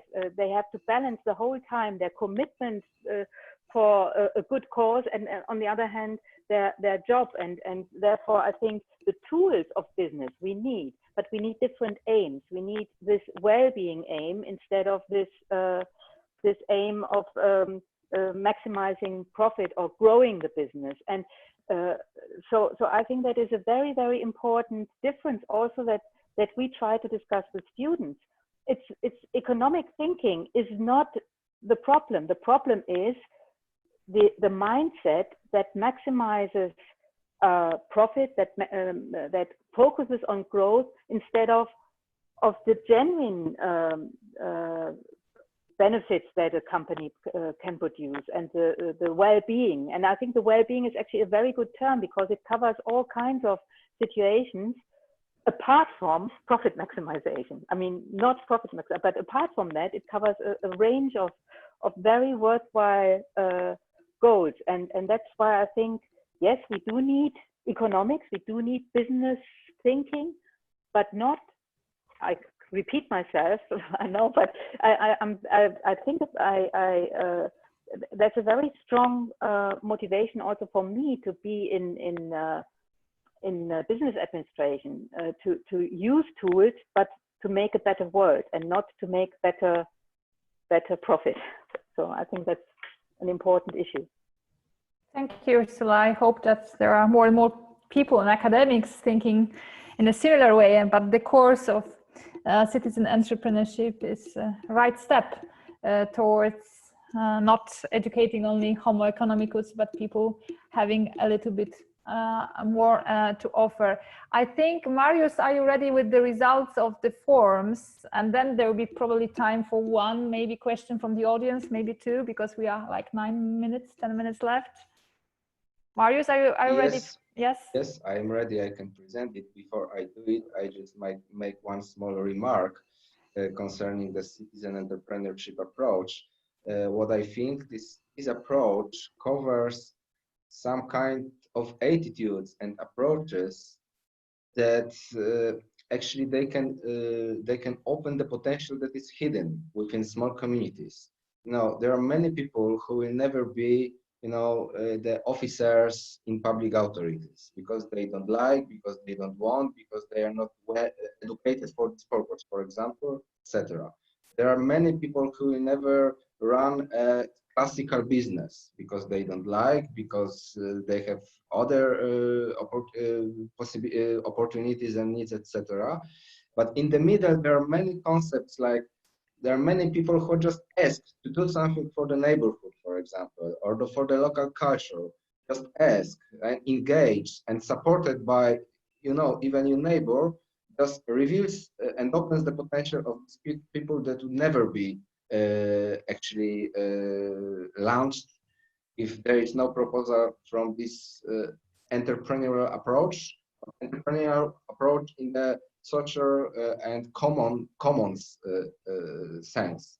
So this really can like withdraw people who would stay hidden actually in the communities. That's what I think. Okay, to present.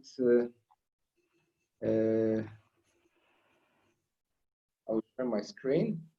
So it's quite easy calculation, as you can see. Of course, the bigger the word in the word cloud is, the more often it appears during the form.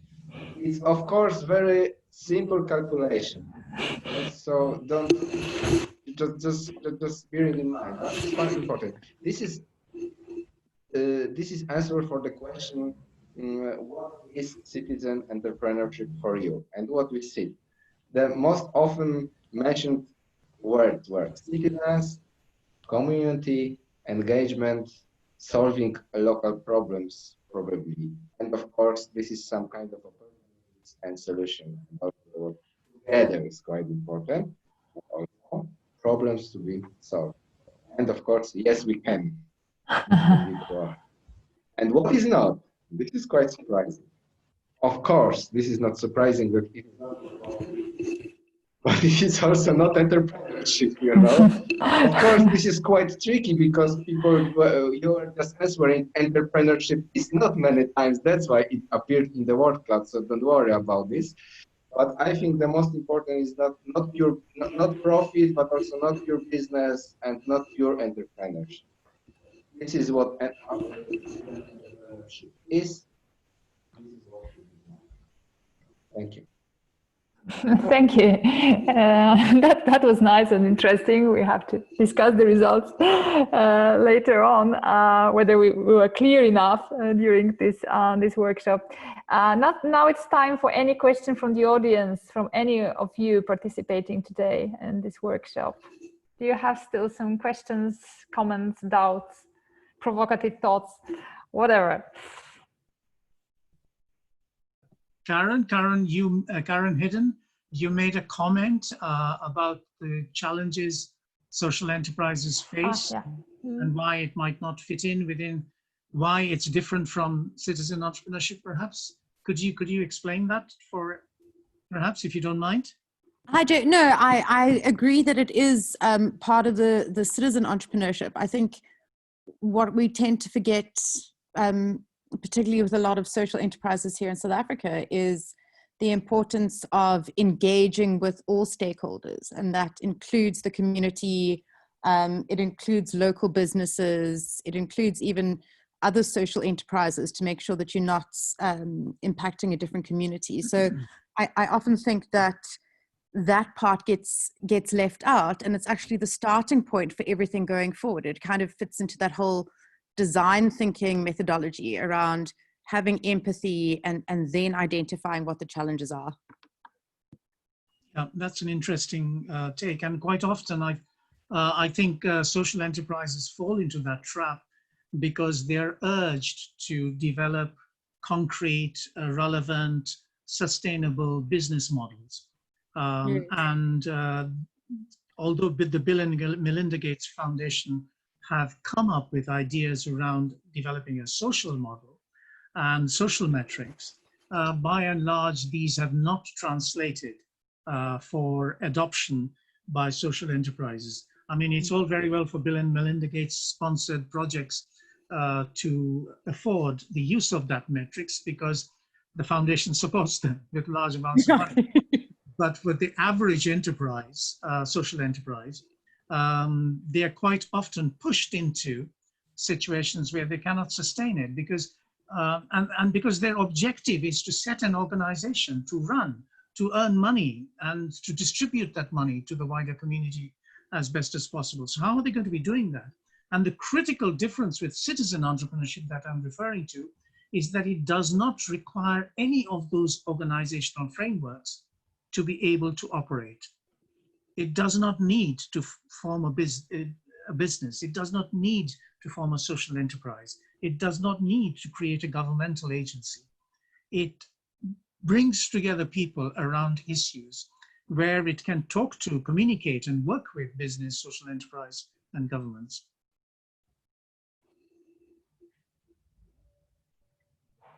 Perfect. I can't see any other hands raised, so I think I'll thank from my part. And Jay, as a leader of our group, probably you want to say a final word and a final goodbye to everybody. Yes, sure. I mean, amazingly, we are exactly on time as we anticipated. So it's thanks to all the presenters and thanks to all the audience for asking pertinent and very insightful questions and making appropriate comments. I just wanted to say to you all that please don't see participation in this event as a one-off exercise. We will be holding several workshops over the course of the next 2 years. And we will all like your participation and to spread the word about citizen entrepreneurship. Citizen entrepreneurship grows not vertically in terms of more and higher and bigger profits or bigger and bigger organization, but grows laterally in terms of the spread of ideas amongst different communities of people.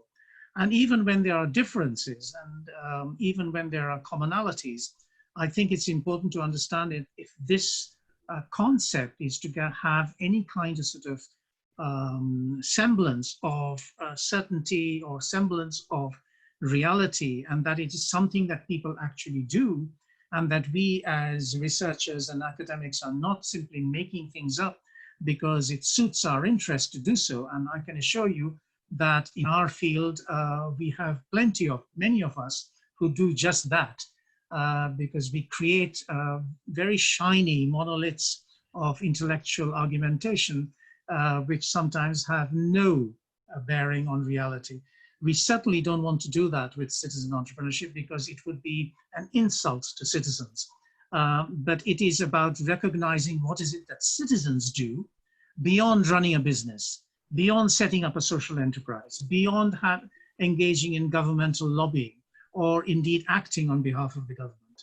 It's what is it that they do, which is not necessarily ensuring that they go out and cast their vote, or which is not necessarily about protesting by itself, although I think protesting is absolutely critical to the democratic process, but it's about what you do with it eventually as a whole grouping of people that matters. And at the end of the day, it is about how citizens therefore are enabled to develop capabilities for governance, which does not exclude business or government or social enterprises or anybody else, but brings them into addressing these big fundamental issues of our day, which somehow our public agencies or indeed business, especially large corporate businesses, have simply jettisoned in the name of austerity, in the name of public cuts, in the name of everything else that is going on around the world. And as a consequence, have turned the benefits of globalization into the curse of globalization for thousands and thousands of people around the world. And I think that is where we need to intervene. And I think as researchers and academics, we also have a job not only to rationalize, not only to intellectualize, not only to offer meaning, but perhaps to be active on this front, to generate activity through the means and tools that we have in order to sustain this idea of citizen engagement in an entrepreneurial fashion in all our activities. So that's where I will end. I'm sorry my speech has made us run over time. So I will end proceedings here to say thank you very, very much. We will put all our presentations up on the website, and we will also try to answer some of the questions that you kindly made available on Jamboard, which the students are collecting. And we will try and respond to those questions on our website as well. And if you have any projects, if you have any ideas, please, by all means, get in touch, because this is not just a research network. It is an activist network as well. And the two can work together in terms of a genuine citizen entrepreneurship program for the future. I would turn very quickly to Ursula, Mario, Agnieszka, Madhura, if you have any final quick comments, anything that you wish to sort of say? Just thank you all for participation and great discussion. Thank you very much. Mario? Thank you from my part as well. Sorry, Agnieszka, but thank you. What can I add? Madhura? Thank you very much. This was a very insightful and good session for people like us. Great. Jean-Marie, you are there in person? Yeah, thanks for having me, and I will be back. Good, excellent. That's what I like to hear. Thank you all very much for being such wonderful participants and asking searching questions, raising important points of view. Julia, you've raised a hand. Is it to say goodbye or is it to make a comment? It is to say thank you to all the participants. Very kind. Thank you. And thank you to the wonderful group of Leuphana students who have worked very hard indeed to generate ideas, create the technology, scaffolding, and to register questions, which, and of course also to rehearse for their big assessment tomorrow, which I will be conducting sometime tomorrow morning. So thank you to them, and thank you to all of you, and very personal thanks to Ursula, Mario, Agnieszka, and Madhura for being, and of course Jean-Marie for being the proponents in explaining in different ways the idea of citizen entrepreneurship. So I won't say keep the red flag flying, but at least keep the citizen entrepreneurship flag flying. And thank you all very much, and goodbye, stay well, and I hope to see you all again soon. Please, I would encourage all of you to please send us, if you can email me all your email IDs, we will make sure that we keep you posted on any developments beyond just what you can actually see on the website. Okay, so that's it. 5 minutes beyond the witching hour. Thank you all very much and look forward to seeing you again. Stay well, take care.